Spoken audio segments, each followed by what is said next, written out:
நமது மீட்பரும் இரட்சகருமாகிய இயேசு கிறிஸ்துவின் நாமத்தினாலே உங்கள் அனைவருக்கும் அன்பின் வாழ்த்துக்கள். இன்னைக்கு தலைப்பு வந்து கிறிஸ்து இயேசுவுக்குள் நிலைத்திருங்கள் அப்படின்ற தலைப்புல வசனங்களை நம்ம தியானிக்க இருக்கிறோம். வாசிக்கலாம். 1 யோவான்ல 2ஆம் அதிகாரம் வசனம் 28. 1 John 2:28. இப்படி இருக்க பிள்ளைகளே, அவர் வெளிப்படும் போது நாம் அவர் வருகையில் அவருக்கு முன்பாக வெட்கப்பட்டு போகாமல் தைரியம் உள்ளவர்களாய் இருக்கும்படிக்கு அவரில் நிலைத்திருங்கள். ஆமென். ஆமென். கர்த்தராகிய இயேசு கிறிஸ்து வெளிப்பட போற காலகட்டம் ரொம்ப சமீபத்தில் இருக்கிறது நம்ம எல்லாரும் அறிந்த பிள்ளைகளா இருக்கிறோம். கர்த்தர் அதுக்குரிய வசன ஆதாரங்களையும் கொடுத்திருக்கிறார். நம்ம எல்லாரும் இருக்கிற ஒரே நம்பிக்கை, அப்பா சீக்கிரம் வரப்போகிறார். அவர் வரும்பொழுது அவரோட கூட நாமும் எடுத்துக்கொள்ளப்படணுன்றதான் நம்ம எல்லாரோட விசுவாசமும் நம்பிக்கையுமா இருக்கிறது. அவருக்கு முன்பாக வெட்கப்பட்டு போகாமல் தைரியம் உள்ளவர்களாகும்படிக்கு அவரில் நிலைத்திருங்கள். அவர் வருகிறான்ற விஷயங்கள் நமக்கு தெரிந்தா மட்டும் பத்தாது.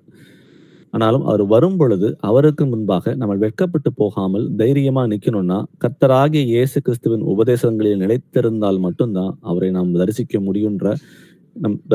முடியுன்ற விஷயம் எல்லாரும் அறிந்ததுதான். ஆனாலும் நம்ம வாழ்கிற இந்த காலகட்டத்துல சில டைம் வந்து விஷயங்கள் தெரிந்தும் கூட நம்ம அசதியா இருந்து பின்வாங்கி போகிற சூழ்நிலைகளும் இருக்கு. ஏன்னா மோசம் போக்குகிற காரியங்கள் பிசாசானவனால் ஏவப்பட்டு நிறைய பேர் வஞ்சிக்கப்பட்டும் இருக்கிறார்கள். நம்ம சரியா தான் இருக்கிறோமா அப்படின்றத இது வந்து ஒரு அடிப்படையான ஒரு பைபிள் ஸ்டடி தான் நமக்கு. அப்படிங்களா? ஓகே, ஒரே நிமிஷம் இருங்க பிரதர்.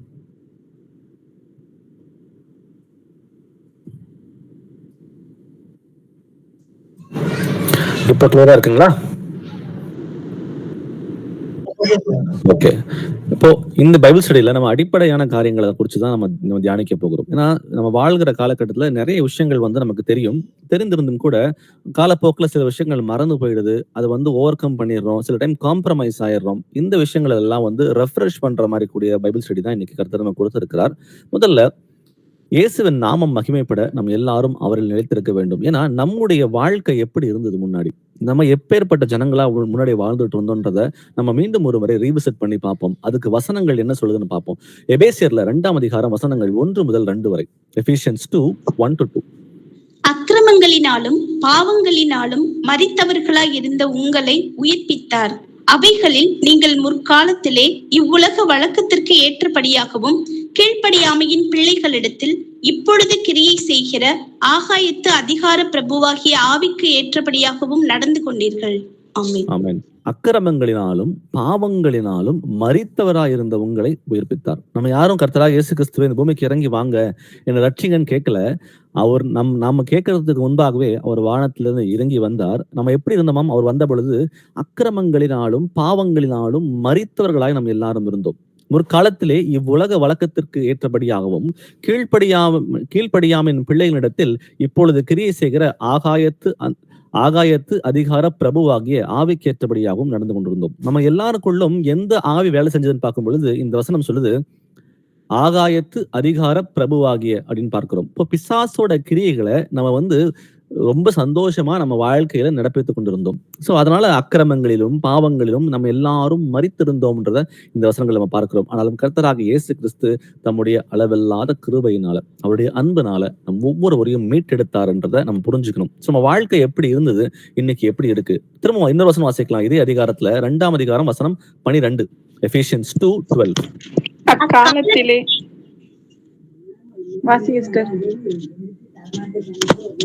அக்காலத்திலே கிறிஸ்துவை சேராதவர்களும் இஸ்ரவேலுடைய காணியாட்சிக்கு புறம்பானவர்களும் வாக்குத்தத்தத்தின் உடன்படிக்கைகளுக்கு அந்நியரும் நம்பிக்கை இல்லாதவர்களும் இவ்வுலகத்தில் தேவனற்றவர்களுமாய் இருந்தீர்கள் என்று நினைத்துக் கொள்ளுங்கள்.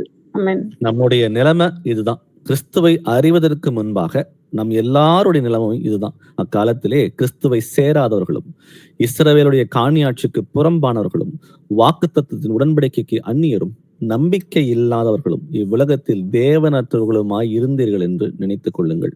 சோ நம்முடைய வாழ்க்கை நமக்கு தேவனும் கிடையாது, நமக்கு நம்பிக்கையும் கிடையாது, நமக்கு வாக்குத்தத்தமும் கிடையாது, நமக்கு ஒண்ணுமே இல்லை. பிறக்கணும், வாழணும், மரிக்கணும், நரகத்துக்கு போகணும். இதுக்காகவே நியமிக்கப்பட்ட ஜனம்தான் நீங்களும் நானும். ஆனாலும் ஏசப்பா நம்மளுக்கு வந்து அவர் அன்பை வெளிப்படுத்தி நம்மளை மீட்டு ரட்சித்திருக்கான்ற உணர்வு நமக்கு வேணும். ஏன்னா சில டைம் வாழும் பொழுது நமக்கு நிறைய காரியங்கள் தெரியுது. பைபிள்ல வந்து பார்க்கும் பொழுது வீட்டு சபையில இருக்கிற சகோதர சகோதரிகளுக்கு பிள்ளைகளுக்கு கூட வந்து அநேக ரகசியங்கள் 10 வருஷம் 20 வருஷம் 30 வருஷமா சபைக்கு போறவங்களுக்கு கூட தெரியறது இல்ல.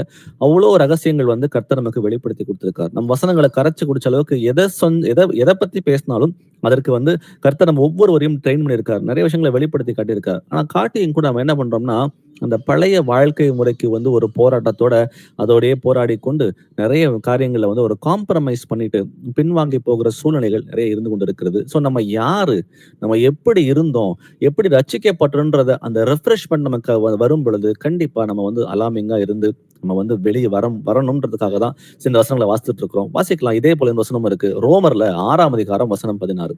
ரோமன் 6:16. மரணத்துக்கு ஏதுவான பாவத்துக்கானாலும் நீதிக்கு ஏதுவான கீழ்ப்படிதலுக்கானாலும் எதற்கு கீழ்ப்படியும்படி உங்களை அடிமைகளாக ஒப்பு கொடுக்கிறீர்களோ அதற்கே கீழ்ப்படுகிற அடிமைகளா இருக்கிறீர்கள் என்று அறியீர்களா? ஆமென். பாவத்துக்கு ஆனாலும் நீதிக்கு ஆனாலும் நம்ம எதற்கு நம்ம கீழ்ப்படுகிறோமோ அதற்கு நாம் எல்லாரும் அடிமைகளா இருக்கிறோம் பார்க்கிறோம். சோ கிறிஸ்துவுக்கு முன்பாக நம்ம எல்லாரும் ரொம்ப சந்தோஷமா பாவத்துக்குரிய காரியங்களை வாழ்க்கையில் நடப்பித்தோம். அப்போ அந்த பிசாசானவனுக்கு நம்ம எல்லாரும் அடிமைகளா இருந்தோம். நம் கர்த்தர் அவருடைய ரத்தத்தை சிந்தி நம்மை மீட்டெடுத்து நம்ம வந்து அவருக்கு அடிமையாக வேண்டும் என்று நம் ஒவ்வொருவரையும் அழைத்திருக்கார். அப்ப அவருக்கு அடிமைனா என்ன? ஒரு அடிமையோட வேலை என்னன்னு பார்க்கும் பொழுது வானா வரணும், போனா போகணும், உட்காரணும், அவ்வளவுதான். அவனுக்குன்னு சுயமா எதையும் யோசிக்கிறதுக்கோ சிந்திக்கிறதுக்கோ செயல்படுத்துறதுக்கோ எந்த ஒரு காரியமும் இல்லை. அப்போ அதை போல எப்படி வந்து பாவத்தை ரொம்ப ஆர்வமா நம்முடைய வாழ்க்கையில் நடப்பித்தோமோ அப்ப அதை எல்லாவற்றையும் விட்டு ஒழித்து நம்ம வந்து கிறிஸ்துவுக்குள்ள வந்திருக்கிறோம். கிறிஸ்து நம்ம மீட்டெடுத்திருக்கிறார். அவர் ரத்தத்தை சிந்தி நம் பாவங்கள கழுவி இருக்கிறார் நம்ம பார்க்கிறோம். அப்போ நம்ம எப்படி ஆவலாக பாவங்களை நடப்பித்தோமோ அதே போல இன்னைக்கு அதே ஆவலோட நம்ம வந்து நீதியான காரியங்களை நம்ம வாழ்க்கையில் நடப்பிக்கிறோம் என்பதை நிதானித்து பார்ப்போம். யோவான்ல 8ஆம் அதிகாரம் வசனம் 34 வாசிக்கலாம். John 8:34. இயேசு அவர்களுக்கு பிரதியுத்தரமாக, பாவம் செய்கிறவன் எவனும் பாவத்துக்கு அடிமையா இருக்கிறான் என்று மெய்யாகவே மெய்யாகவே உங்களுக்கு சொல்லுகிறேன். ஆமென். பாவம் செய்கிற எவனும் பாவத்திற்கு அடிமையா இருக்கிறான் அப்படின்றத பார்க்கிறோம். இன்னைக்கு நம்ம நீதிக்கு பிழைத்திருக்கிறோம், கர்த்தருக்கு அடிமைகளா இருக்கிறோம் நம்ம எல்லாரும் சொல்றோம்.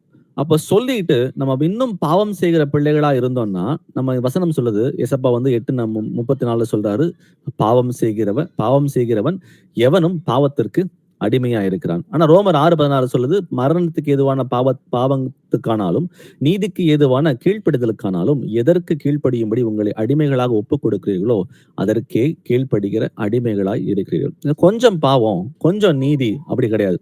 குளிரும் இல்லாமல் அனலும் இல்லாமல் இருக்க முடியாது. நம்ம முழுமையாக மறுரூபம் ஆகணும் தான் கர்த்தர் நம்ம ஒவ்வொருவரையும் அழைக்கிறார். நம்ம இன்னைக்கு நிதானித்து பார்ப்போம். நம்ம எந்த நிலைமையில நம்ம இருந்தோம், அந்த காலத்துல இருந்தோம், தேவன் இல்லாம நம்பிக்கை இல்லாம நம்ம இருந்தோம். சோ அப்படியேப்பட்ட நம்ம கர்த்தருடைய ரத்தத்தினால நம்ம மீட்டெடுத்து அவருடைய கிருபையினாலும் அவருடைய அன்பினாலும் நம்ம மீட்டெடுத்திருக்கிறார்ன்ற அந்த உணர்வோட நம்ம வந்து இன்னைக்கு நம்ம வந்து ஒரு நிதானித்து பார்ப்போம். நம்ம எப்படி எல்லாம் நம்ம வந்து கர்த்தரை துக்கப்படுத்திட்டு இருக்கிறோம், எங்கெல்லாம் ஒரு மனம் வருத்தப்படுறபடி நம்ம காரியங்களை செய்திருக்கிறோன்றதை நம்ம பார்ப்போம், நம்ம நிதானித்து பார்ப்போம். வாசிக்கலாம். யோவான்ல 3ஆம் அதிகாரம் வசனம் 16. John 3:16. தேவன் தம்முடைய ஒரே பேரான குமாரனை விசுவாசிக்கிறவன் எவனோ அவன் கெட்டு போகாமல் நித்திய ஜீவனை அடையும்படிக்கு அவரை தந்தருளி இவ்வளவாய் உலகத்தில் அன்பு கூர்ந்தார். ஆமென். சோ பாவமே வாழ்க்கையா வாழ்ந்துட்டு இருந்த உங்களுக்காகவும் எனக்காகவும் கர்த்தராகிய இயேசு கிறிஸ்து வானத்திலிருந்து கீழே இறங்கி ரத்தத்தை கொடுத்து நம்ம மீட்டெடுத்திருக்கிறார். குமாரனை விசுவாசிக்கிறவன், நம்ம அதுதான் நமக்கு ஆண்டவர் விரும்புற காரியம் அதுதான். சரி, நம்ம எவ்வளவு பெரிய பாவிகளா இருந்தாலும் பரவாயில்ல, ஒரு குற்ற உணர்ச்சிக்குள்ள நம்ம போக தேவையே இல்லை. ஏன்னா அப்பா வந்து நம்முடைய பாவங்களை சுமந்து தீர்த்தாடந்து பார்க்கிறோம். சோ குமாரனை விசுவாசிக்கிறவன் எவனோ அவன் கெட்டு போகாமல் நித்திய ஜீவனை அடையும்படிக்கு அவரை தந்தருளி இவ்வளவாய் உலகத்தை அன்பு கூர்ந்தார். இந்த வசனங்கள் நமக்கு சொல்லிக் கொடுக்குது. எபேசியர் 2ஆம் அதிகாரம் வசனம் 14 முதல் 16 வரை வாசிக்கலாம். 14-16. எபேசியன்ஸ் 2:14-16. எப்படியெனில் அவரே நம்முடைய சமாதானக்காரனராகி இருதிரத்தாரையும் ஒன்றாக்கி பகையாக நின்ற பிரிவினையாகிய நடுச்சுவரை தகர்த்து சட்ட திட்டங்களாகிய நியாயப்பிரமாணத்தை தம்முடைய மாம்சத்தினாலே ஒழித்து இருதிரத்தாரையும் தமக்குள்ளாக ஒரே புதிய மனுஷனாக சிருஷ்டித்து இப்படி சமாதானம் பண்ணி பகையை சிலுவையினால் கொன்று அதனாலே இருதிரத்தாரையும் ஒரே சரீரமாக தேவனுக்கு ஒப்புரவாக்கினார். ஆமென். ஆமென். சோ அவரே நம்முடைய சமாதான காரணராகி இருதரத்தாரையும் ஒன்றாக்கி பகையாக நின்ற பிரிவினையாகி நடுச்சுவரை தகர்த்துன்னு பார்க்கிறோம். சோ நியாயப்பிரமாணம் இருக்கும் பொழுது நம்ம எல்லாரும் புறஜாதிகள். நமக்கும் இயேசுவுக்கும் சம்பந்தமே இல்லை. நமக்கும் தேவனுக்கும் சம்பந்தம் இல்லாம நம்பிக்கை இல்லாம வாழ்ந்தோன்ற வசனங்கள் நம்ம மேல பார்த்தோம். அப்போ அந்த நியாயப்பிரமாணம் இருக்கிற வரைக்கும் நம்ம யாரும் கர்த்தராக இயேசு கிறிஸ்து சொந்த ரட்சகராக ஏற்றுக்கொள்ள முடியாது. சோ அப்படி இருக்கும் பொழுது இயேசப்பா என்ன பண்றாருன்னா, நியாயப்பிரமாணத்தை உருவாக்குனவரே அவர்தான். அப்போ நியாயப்பிரமாணத்தை உருவாக்குனவர் அந்த நியாயப்பிரமாணம் முழுமையாக கடைபிடித்து சிலுவையிலே ஒளித்தார் என்று பார்க்கிறோம். அப்போ பகையாக நின்ற பிரிவினையாக நடுசுவரை அவர் தகர்த்தார். சட்டத்திட்டங்களாகிய நியாயப்பிரமாணத்தை தம்முடைய மாம்சத்தினாலே ஒழித்து இருதரத்தாரையும் புறஜாதிகளாகிய நம்மையும் யூதர்களாகிய இஸ்ரவேலர் எல்லாரையும் வந்து என்ன பண்றாருன்னா, அவர் தமக்குள்ளாக ஒரே புதிய மனுஷனாக அவர் சிருஷ்டிக்கிறார் பார்க்கிறோம். சிருஷ்டித்து பகையை சிலுவையிலே கொன்று அதனால இருதரத்தாரையும் ஒரே சரீரமாக தேவனுக்கு முன்பாக ஒப்புரவாக்கிறார். சோ பாவங்கள் செய்த நம்ம எல்லாரையும் வந்து அவர் நியாயப்பிரமாணத்தை முழுமையாய் கடை கொண்டு நம்ம எல்லாரையும் பாவத்துக்கு நீங்களாக்கி ஒரு புதிய சிருஷ்டியாக நம்மை வந்து சிருஷ்டித்திருக்காருன்னு பார்க்கிறோம். அப்போ யோவான் 15:10 வாசிக்கலாம். ஜான் 15:10. நான் என் பிதாவின் கற்பனைகளை கைக்கொண்டு அவருடைய அன்பிலே நிலைத்திருக்கிறது போல நீங்களும் என் கற்பனைகளை கைக்கொண்டிருந்தால் என்னுடைய அன்பிலே நிலைத்திருப்பீர்கள். ஆமென். ஆமென். சோ பிதாவின் கற்பனையை கைக்கொண்டு அவருடைய அன்பிலே நிலைத்திருக்கிறது போல, அவர்தான் வானத்தையும் பூமி உண்டாக்குன சர்வ வல்லமையுள்ள கர்த்தர். ஆனா மனுஷரூபம் எடுத்தும் பொழுது அவர் முழுமையாக பிதாவுக்கு கீழ்ப்பட்டிருந்து எல்லா கற்பனைகளையும் அவர் கை கொண்டு நடந்து அவர் எப்படி பிதாவோட அன்பில் நிலைத்திருந்தாரோ அதே போல நம் ஒவ்வொருவரையும் அழைக்கிறார். இது நமக்கு பெரிய கட்டளையா இருக்கிறது. ஏன்னா கர்த்தரை அறிஞ்சா மட்டும் பத்தாது, அவர் பேரளவுல தெரியும் மட்டும் பத்தாது. அவர் சொல்றாரு, நீங்களும் என் கற்பனைகளை கை கொண்டிருந்தால் என்னுடைய அன்பிலே நிலைத்திருப்பீர்கள். அப்போ இன்னைக்கு ஆரம்பத்துல நம்ம பார்க்கும் பொழுது முதல்ல வாஸ்த வசனம் 1 யோவான் 2:28 பிள்ளைகளே, அவர் வெளிப்படும் போது அவர் வருகையில் அவருக்கு முன்பாக வெட்கப்பட்டு போகாமல் தைரியம் உள்ளவர்களாகும்படி அவரில் நிலைத்திருங்கள் அப்படின்னு பார்த்தோம். அப்போ கர்த்தரில் நிலைத்திருக்கிறதுனா என்னன்னா, இந்த வசனம் சொல்லுகிறது, நீங்களும் என் கற்பனைகளை கை கொண்டிருந்தால் என்னுடைய அன்பிலே நிலைத்திருப்பீர்கள். அப்போ நம்ம கர்த்தருடைய கற்பனைகளை கை கொண்டு அவரோடு இருந்தா மட்டும்தான் நம்மளால பரலோகத்துக்கு போக முடியுன்றத இந்த வசனங்கள் நமக்கு தெளிவாய் காட்டுகிறது. இதுக்கு ஒத்த வசனம் இன்னொரு வசனமும் இருக்கு. யோவான் 14:15 வாசிக்கலாம். ஜான் 14:15. நீங்கள் என்னிடத்தில் அன்பா இருந்தால் என் கற்பனைகளை கைக்கொள்ளுங்கள். ஆமென். ஆமென். சோ ஆண்டவரே உங்களை அன்பு செய்யற ஆண்டவரே அப்படின்னு சொல்லிட்டு வாயில சொன்னா மட்டும் பத்தாது. அந்த அன்பை வெளிப்படுத்தணும் அப்படின்னா கிறிஸ்தவர்களாகிய நாம், சீசர்களாகிய நாம் கர்த்தருடைய கற்பனைகளை கை கொள்வதன் மூலமா மட்டும்தான் நான் அன்பை வெளிப்படுத்த முடியும். இல்ல ஆண்டவரே, நான் காலையில முழிக்கிறேன், நான் ஜெபம் பண்றேன், நான் பைபிள் படிக்கிறேன் ஆண்டவரே, திரும்பவும் நைட்ல வந்து பைபிள் படிக்கிறேன், ஜெபம் பண்றேன் ஆண்டவரே அப்படின்னு சொல்லிட்டு வசனத்தை கேட்கிறவர்களாய் மாத்திரமல்ல அதன்படி செய்யாம போனோம்னா நம்ம வந்து கர்த்தர் மீது அன்பே செலுத்தாத பிள்ளைகள்ன்றதை நம்ம உணர்கிறோம். அப்போ அன்பு செலுத்துறது அப்படின்னா கற்பனைகளை முழுமையாக எது சென்னாலும் சரி. ஒரு விஷயத்தை அடிக்கடி நம்ம டிஸ்கஸ் பண்றதுதான். நான் ஒரு ரோபோ என்ன பண்ணும்? ஒரு கமாண்ட் கொடுத்தா அந்த வேலையை பார்க்கும். அதுவா சுயமா சிந்திக்கிறதுக்கு அதுக்கு எதுக்கும் வாய்ப்பே கிடையாது. அது கமாண்ட் கொடுத்தா அதை பாட்டு வேலையை செய்யும். அது போல எனக்கு சில கமாண்ட்ஸ் இருக்கு. அந்த கமாண்டுக்கு மட்டும் தான் நம்ம கீழ்ப்படினமே தவிர புதுசா எதையும் யோசித்து செயல்படுத்த தேவை இல்லைன்றதை நம்ம உணர்வோம். கர்த்தருடைய கற்பனைகளை கை கொண்டால் மட்டும்தான் அவருடைய அன்பில் நாம் நிலைத்திருக்கிறோம்ன்றதை புரிஞ்சுக்கணும். கொலோசியர்ல 1ஆம் அதிகாரம் வசனம் 10 முதல் 11 வரை வாசிக்கலாம். கொலோசியன்ஸ் 1:10-11. சகலவித நற்கிரியைகளும் ஆகிய கனிகளை தந்து தேவனை அறிகிற அறிவில் விருத்தியடைந்து கர்த்தருக்கு பிரியமுண்டாக அவருக்கு பாத்திரராய் நடந்து கொள்ளவும் சந்தோஷத்தோட கூடிய எல்லா பொறுமையும் நீடிய சாந்தமும் உண்டாவதற்கு மகிமையான அவருடைய வல்லமையின்படி எல்லா வல்லமையாலும் பலப்படுத்தப்படவும் உங்களுக்காக வேண்டுதல் செய்கிறோம். ஆமென். நம்ம எல்லாரும் மறுரூபம் ஆக வேண்டும். நம்ம பாவங்களுக்கு முழுமையா செத்து பழைய காரியங்கள் எல்லாவற்றையும் நம்ம வந்து ஒழித்து, எப்படி நம்ம வந்து ஞானஸ்நானத்தின் மூலமா தண்ணிக்குள்ள போகும்பொழுது எல்லா பாவங்களுக்கும் நீங்களாகி நம்ம வெளியே வருமோ, அது போல புதிய மனுஷனாக நம்ம பிறந்ததுக்கு அப்புறம் பழைய மனுஷனுடைய புத்தியை வந்து மாத்தி கொண்டு வர வேண்டியது நம்ம எல்லாருடைய கடமையா இருக்குது. ஏன்னா ஆண்டவர் பார்த்துக்கு வரன்றதை விட கண்டிப்பா நமக்கு உதவி செய்கிறார், பலவீனங்களுக்கு உதவி செய்கிறார். ஆனால் நம்ம தான் அதை ஜெயிச்சு வெளியே வரணும். சகல விதமான நற்கிரைகளுமாக கனிகளை தந்து தேவனை அறிகிற அறிவில் விருத்தி அடைந்து கர்த்தருக்கு பிரியம் உண்டாக அவருக்கு பாத்திரராய் நடந்து கொள்ளவும். அப்ப கர்த்தருக்கு பிரியமுள்ள பிள்ளைகளாய் அவருக்கு பாத்திரராய் நடக்கணும் அப்படின்னா சகல விதமான நற்கிரைகளை நம்ம வந்து வாழ்க்கையில் நடப்பிக்கணும்.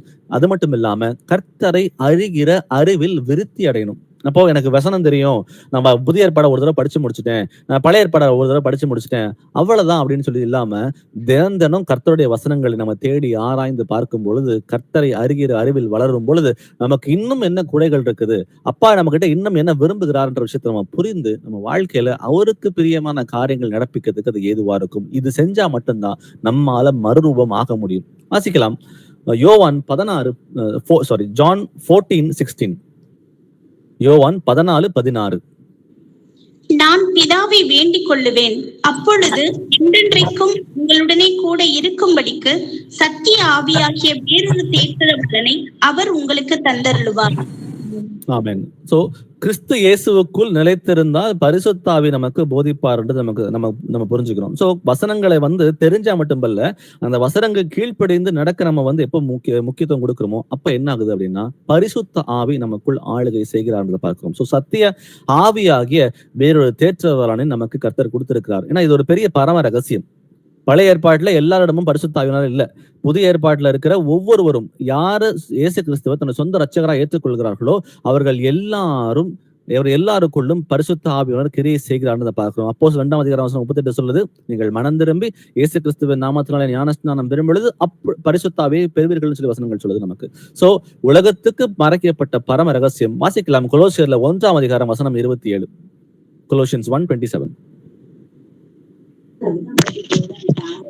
புறஜாதிகளுக்குள்ளே விளங்கிய தேவன் தம்முடைய பரிசுத்தவான்களுக்கு தெரியப்படுத்த சித்தமானார். கிறிஸ்துவானவர் மகிமையின் நம்பிக்கையாக உங்களுக்குள் இருப்பதே அந்த ரகசியம். ஆமென். ஆமென். கிறிஸ்துவானவர் மகிமையின் நம்பிக்கையாக உங்களுக்குள் இருப்பதே அந்த ரகசியம். கர்த்தராக இயேசு கிறிஸ்து நமக்குள் இருக்கிறார். இதுதான் உலகத்துக்கு மறைக்கப்பட்ட பரம ரகசியம். சத்திய ஆவியாக வேறொரு தேற்றரவரானை அனுப்புறேன்னு சொல்லி சொல்றாரு. அவரே நமக்குள்ள வாசமா இருக்கிறார். ரோமர்ல படிச்சு பாத்தீங்கன்னா பரிசுத்த ஆவி உங்களிடத்தில் வாசம் பண்ணுவார்னு இருக்கும். அது கொஞ்ச நேரம் கழிச்சு படிச்சீங்கன்னா கிறிஸ்துவானவர் உங்களுக்குள்ள வாசம் பண்ணுவார் இருக்கும். சோ பரிசுத்த ஆவியும் கிறிஸ்துவின் ஆவியும் பிதாவின் ஆவியும் எல்லாம் ஒரே ஆவி. அவர் நமக்குள் நம்பிக்கையாக வாசமா இருக்கிறார். சோ உலகத்துக்கு மறைக்கப்பட்ட பரம ரகசியமா இருக்கிறது. அது மட்டும் இல்லாம பரிசுத்த ஆவியின் செயல்பாடுகள் யோவான் 14:26 வாசிக்கலாமே. அவர் எதுக்காக நமக்குள்ள கிரியை செய்கிறார், நமக்குள்ள ஏன் அவர் வாசம் பண்ணுகிறார் வசனம் வாசிப்போம். ஜான் 14:26. என் நாமத்தினாலே பிதா அனுப்ப போகிற பரிசுத்த ஆவியாகிய தேற்றரவாளனே எல்லாவற்றையும் உங்களுக்கு போதித்து நான் உங்களுக்கு சொன்ன எல்லாவற்றையும் உங்களுக்கு நினைப்பூட்டுவார். ஆமென். ஆமென். சோ பரிசுத்த ஆவியாக தேற்றரவாளனே உங்களுக்கு போதித்து நான் உங்களுக்கு சொன்ன எல்லாவற்றையும் அவர் நினைப்பூட்டுவார். அப்போ வசனங்கள் நம்ம தினம் தினம் வாசிக்கிறோம். நம்ம இருதயத்துல பிரமாணமாக எழுதப்படுகிறது. அப்போ ஒரு பிரச்சனை வரும் பொழுது, ஒரு பாவத்தை ஒரு செய்ய வேண்டிய ஒரு சூழ்நிலை வரும் பொழுதோ, இல்ல கர்த்தருக்கு பிரியமான சில காரியங்களை செய்ய ஒரு சூழ்நிலை வரும் பொழுதோ அவரே நமக்கு போதித்து என்ன பண்றாருன்னா நான் உங்களுக்கு சொன்ன எல்லாவற்றையும் அவர் எங்களுக்கு நினைப்பூட்டுகிறவராக இருக்கிறார். இது பரிசுத்த ஆவியான உள்ள இருந்தா மட்டும்தான் அந்த காரியங்கள் நம்ம வாழ்க்கையில் நடப்பிக்கப்படும்ன்றதை நம்ம இந்த வசனங்களை புரிஞ்சுக்கிறோம். வாசிக்கலாம். ரோமர்ல 8:26 வசனம் 26. ரோமன்ஸ் 8:26. அந்தபடியே ஆவியானவரும் நமது பலவீனங்களில் நமக்கு உதவி செய்கிறார். நாம் ஏற்றபடி வேண்டிக் கொள்ள வேண்டியது இன்னதென்று அறியாமல் இருக்கிறபடியால் ஆவியானவர் தாமே வாக்கு கடங்காத பெருமூச்சுகளோடு நமக்காக வேண்டுதல் செய்கிறார். ஆமென். கர்த்தரை அறிகிற அறிவில் விருத்தி அடைந்துன்னு சொல்லி இப்பதான் வசனங்களை நம்ம வாசிச்சோம். அப்போ அவரை அறிகிற அறிவில் விருத்தி அடையும் பொழுது வசனங்களை அதிகமா வாசிக்கும் பொழுது அவைகள் எல்லாம் இருதயத்திலே பிரமாணமா எழுதப்படுகிறது. அப்போ பிரமாணமா எழுதப்படும் பொழுது கர்த்தர் இந்த ஆவியானவர் நமது பலவீனங்கள் நமக்கு உதவி செய்கிறார். நாம் ஏற்றபடி வேண்டிக் கொள்ள வேண்டியது என்னதென்று அறியாமல் இருக்கிற அப்படின்னா சில டைம் நம்ம வசனங்களை வாசிக்காம நம்ம ஜெபம் மட்டும் பண்ற பிள்ளைகளா இருந்தோம் அப்படின்னா கண்டிப்பா ஜெபம் மாம்சத்துக்குரிய ஜெபமா மாறத்துக்கு வாய்ப்புகள் நிறைய இருக்கு. ஏன்னா வசனங்கள் தெரியல. வசனங்கள் தெரியாத பொழுது அப்ப எனக்கு என்னென்ன ஞாபகம் வருதோ அதை நான் ஜெபம் பண்ண ஆரம்பிக்கிறேன். அது நிறைய டைம்ல அது மாம்சத்துக்கு எதுவான ஜெபமா தான் மாறுது. ஆனா வசனங்களை வாசிக்கும் பொழுது என்ன ஆகுதுன்னா அந்த வசனங்களை கர்த்தர் நிறைப்பூட்டுவார். அந்த வசனத்தை வைத்து நம்மளால ஜெபம் பண்ண முடியும். சோ நமக்கு எந்த பலவீனங்கள் வந்தாலும் சரி கர்த்தர் பரிசுத்த ஆவியானவர் நமக்குள்ள இருந்து நமக்கு ஆளுகை செய்கிறார் நம்ம புரிஞ்சுக்கணும். ஏன்னா சில டைம் என்ன பண்ணுதுன்னா நம்ம சத்தத்தை கேட்கிறோம், இது பரிசுத்த ஆவியா இல்ல அசுத்த ஆவியா இல்ல மனுஷன் பேசுறேன்னு சொல்லிட்டு ஒரு டிசர்ன்மெண்டே இல்லாம அப்படியே போய்கிட்டே இருக்கிறோம். ஆனா வசனங்களை வாசித்து நம்ம அதை கீழ்ப்படியும் பொழுது சத்திய ஆவியானவர் வரும் பொழுது சகல சத்தியத்துக்குள்ளும் நம்மை வழி நடத்துவார்ன்றதை பார்க்கிறோம்ன்றது இங்க புரிஞ்சுக்கிறோம். அது மட்டும் இல்லாம யோவான்ல 16:8 வாசிக்கலாம். John 16:8. அவர் வந்து பாவத்தை குறித்தும் நீதியை குறித்தும் நியாய தீர்ப்பை குறித்தும் உலகத்தை கண்டித்து உணர்த்துவார். ஆமென். ஆமென். சோ பரிசுத்தாவி உள்ள வரும் பொழுது பாவத்தை குறித்தும் நீதியை குறித்தும் நியாய தீர்ப்பை குறித்தும் நம்மை கண்டித்து உணர்த்துகிற தேவனா இருக்கார். அப்போ எனக்குள்ள வாசம் செய்கிற பரிசுத்தாவி நான் ஒரு காரியத்தை நடப்பிக்கும் பொழுது அவர் எப்பொழுதுமே நம்மோடு பேசிக்கொண்டே இருக்கிறார். அவர் நமக்குள்ள இருந்து கிரியை செய்யறது அதுதான். உங்களுக்குள்ள இருந்தே நான் வாசம் பண்ணுவேன், நான் உங்களுக்கு எல்லாவற்றையும் நான் கற்பிப்பேன் அப்படின்னு சொல்றாரு. அப்போ நம்ம இடரும் பொழுது அவர் நம்மகிட்ட பேசுறாரு. ஆனா அந்த சத்தம் நமக்கு சில டைம் வந்து கேட்க மாட்டேங்குது. ஏன்னா நமக்கு மாம்சம் வந்து முன்னாடி நிக்குது, கர்த்தர் வந்து பின்னாடி போயிடுறார். ஏன்னா அவர் வந்து நம்ம கிட்ட பேசுற காரியங்களை புரிஞ்சுட்டோம் அப்படின்னா கண்டிப்பா நம்ம பாவத்தை விட்டு ஒழிக்க முடியும். அவர் பேசுறத சத்தத்தை கேட்டும் கூட ஆண்டவரே நீங்க பேசாதீங்க ஆண்டவரே, நீங்க வெயிட் பண்ணுங்க, என் மாம்சம் முதல்ல இருக்குது, அதோட இச்சைகளை முதல்ல நிறைவேற்றேன், அதுக்கப்புறம் நீங்க சொல்றதை கேட்கறேன்னு சொல்லிட்டு நம்ம என்ன பண்றோம்னா அவருடைய சத்தத்தை கேட்டு மீறி அவரை துக்கப்படுத்தி அந்த பாவங்களுக்கு நம்ம இடம் கொடுத்துரும். ஆனால் பரிசுத்தாவி நமக்கு முழுமையாக ஒவ்வொரு நாளும் போதிக்கிறார். வலப்புறமோ இடப்புறமோ சாயும் பொழுது அவர் நமக்கு வந்து பூரணமாக நமக்கு போதிக்கிறார். ஆனாலும் அந்த சத்தத்தை கேட்காம நிறைய டைம் நம்ம விழுந்து போகிறோம். 1 யோவான் 2:27 சொல்லுது, ஒருவரும் உங்களுக்கு போதிக்க வேண்டியதில்லை, அந்த அபிஷேகம் சகலத்தையும் குறித்து உங்களுக்கு போதிக்கிறது. சோ பரிசுத்த ஆவியானவர் உள்ள வரும் பொழுது அவர் சகல சத்தியத்துக்குள் வழி நடத்துகிறார். நமக்கு ஒருவரும் போதிக்க தேவையே இல்லை. ஆனாலும் நமக்கு ஏன் பிரச்சனைகள் வருதுன்னா அவருடைய ஆளுகைக்கு நம்மை ஒப்பு கொடுக்காம மாம்சத்துக்குரிய காரியங்களுக்கு முன்னிலைப்படுத்துறதுனால நம்ம விழுந்து போய் கொண்டிருக்கிறோம் என்று பார்க்கிறோம். அடுத்தது யோவான் 15:4 வாசிக்கலாம். ஜான் 15:4. என்னில் நிலைத்திருங்கள், நானும் உங்களில் நிலைத்திருப்பேன். கொடியானது திராட்சை செடியில் நிலைத்திராவிட்டால் அது தானாய் கனி கொடுக்க மாட்டாதது போல நீங்களும் என்னில் நிலைத்திராவிட்டால் கனி கொடுக்க மாட்டீர்கள். ஆமென். சோ நிலைத்திருக்கிறது தான் என்னன்னா நான் ஆல்ரெடி பார்த்துட்டோம். கர்த்தருடைய வசனங்களை கை கொள்றதுதான் அவர் அன்பில் நிலைத்திருக்கிறது. அப்போ நம்ம வந்து அவரை பேரளவுல தெரிஞ்சுக்கிட்டு வீட்டு சபையில ஐக்கியமா இருந்துகிட்டு வாரம் கூடுதலுக்கு போயிட்டு இல்ல டெய்லி வந்து பைபிள் ஸ்டடி பண்ண மட்டும் பத்தாது. நீங்க என்னில் நிலைத்திருங்கள், நானும் உங்கள் நிலைத்திருப்பேன், நீங்களும் என்னை நிலைத்திராவிட்டால் நீங்கள் கனி கொடுக்க மாட்டீர்கள். சோ கர்த்தருடைய வசனங்களை கேட்டு அதற்கு கீழ்ப்படிந்திருந்து அந்த கிரியைகளை நம்ம வாழ்க்கையில் நடப்பித்தா மட்டும்தான் நம்மால் கனி கொடுக்க முடியும். கனி கொடுக்கறதுனா என்ன?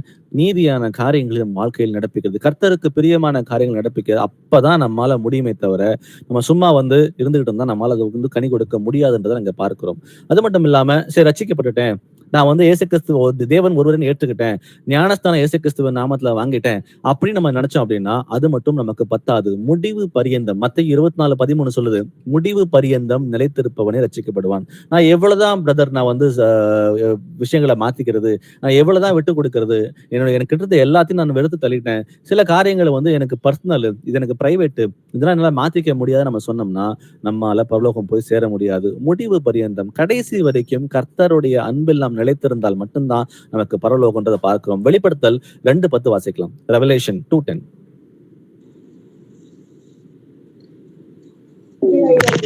நீ படப்போகிற பாடுகளை குறித்து எவ்வளவும் பயப்படாதே. இதோ நீங்கள் சோதிக்கப்படும் பொருட்டாக பிசாசானவன் உங்களில் சிலரை காவலில் போடுவான். 10 நாள் உபத்திரவப்படுவீர்கள். ஆகிலும் நீ மரண பரியந்தம் உண்மையாயிரு, அப்பொழுது ஜீவ கிரீடத்தை உனக்கு தருவேன். ஆமென். நம்ம ரொம்ப வைராக்கியத்தோட தான் கர்த்தரை பின்பற்றணும், பரலோகத்துக்கு போகணும் நம்ம எல்லாரும் பிரயாசப்படுகிறோம். ஆனா என்ன நடக்குதுன்னா இந்த வாழ்க்கையோட இந்த கட்டுல இந்த உலகத்தின் கவலை இந்த மாதிரி காரியத்துல என்ன ஆகுதுன்னா வீட்டுல இருக்கிற உபத்திரவங்கள் இல்ல வெளியே இருக்கிற உபத்திரவங்கள், அப்போ நிறைய விஷயங்களை சாக்ரிஃபைஸ் பண்ண வேண்டியது இருக்குன்ற விஷயத்த வந்து நம்ம முன்னிலைப்படுத்தும் பொழுது நம்ம என்ன பண்ணோம்னா நம்ம ரொம்ப வைராக்கியமா தான் இருந்திருப்போம். சரி இந்த ஒரு விஷயம் தானே, இதுல காம்ப்ரமைஸ் பண்ணலாம், அப்புறம் பாத்துக்கலாம் அப்படின்னு சொல்லிட்டு நம்ம என்ன பண்ணோம்னா ஒரு ஸ்டெப் பின்னாடி எடுத்து வச்சிடறோம். ஆனா அது கர்த்தருக்கு பிரியமில்லை. மத்தேயு 24:13 சொல்றது போல முடிவு பரியந்தம் நிலைத்திருக்கணும். அதே தான் இந்த வசனம் நமக்கு சொல்லுது, நீ மரண பரியந்தம் உண்மையாயிரு, அப்பொழுது ஜீவ கிரீடத்தை உனக்கு நான் தருவேன். ஆண்டவரே நான் வந்து 99% கரெக்டா இருக்கிற ஆண்டவரே, இந்த ஒண்ணு மட்டும் நான் இல்ல ஆண்டவரே நம்மளால சொல்ல முடியாது. நான் கடைசி நாள் வாய்கள் யாவும் அடைக்கப்பட்டிருக்கும். நம்ம மரண பரியந்தம் கர்த்தருக்கு நம்ம உண்மையா இருக்கும் பொழுது அவர் நம்மை தேற்றுகிற தேவனா இருக்கிறார். சோ எப்படி உண்மையா இருக்கிறார், விரும்புகிற காரியம் என்னன்னு பார்க்கும்பொழுது கலாத்தியர் 5ஆம் அதிகாரம் வசனம் 22 முதல் 24 வரைக்கும் நமக்கு எல்லாம் அறிஞ்ச வசனம் தான்.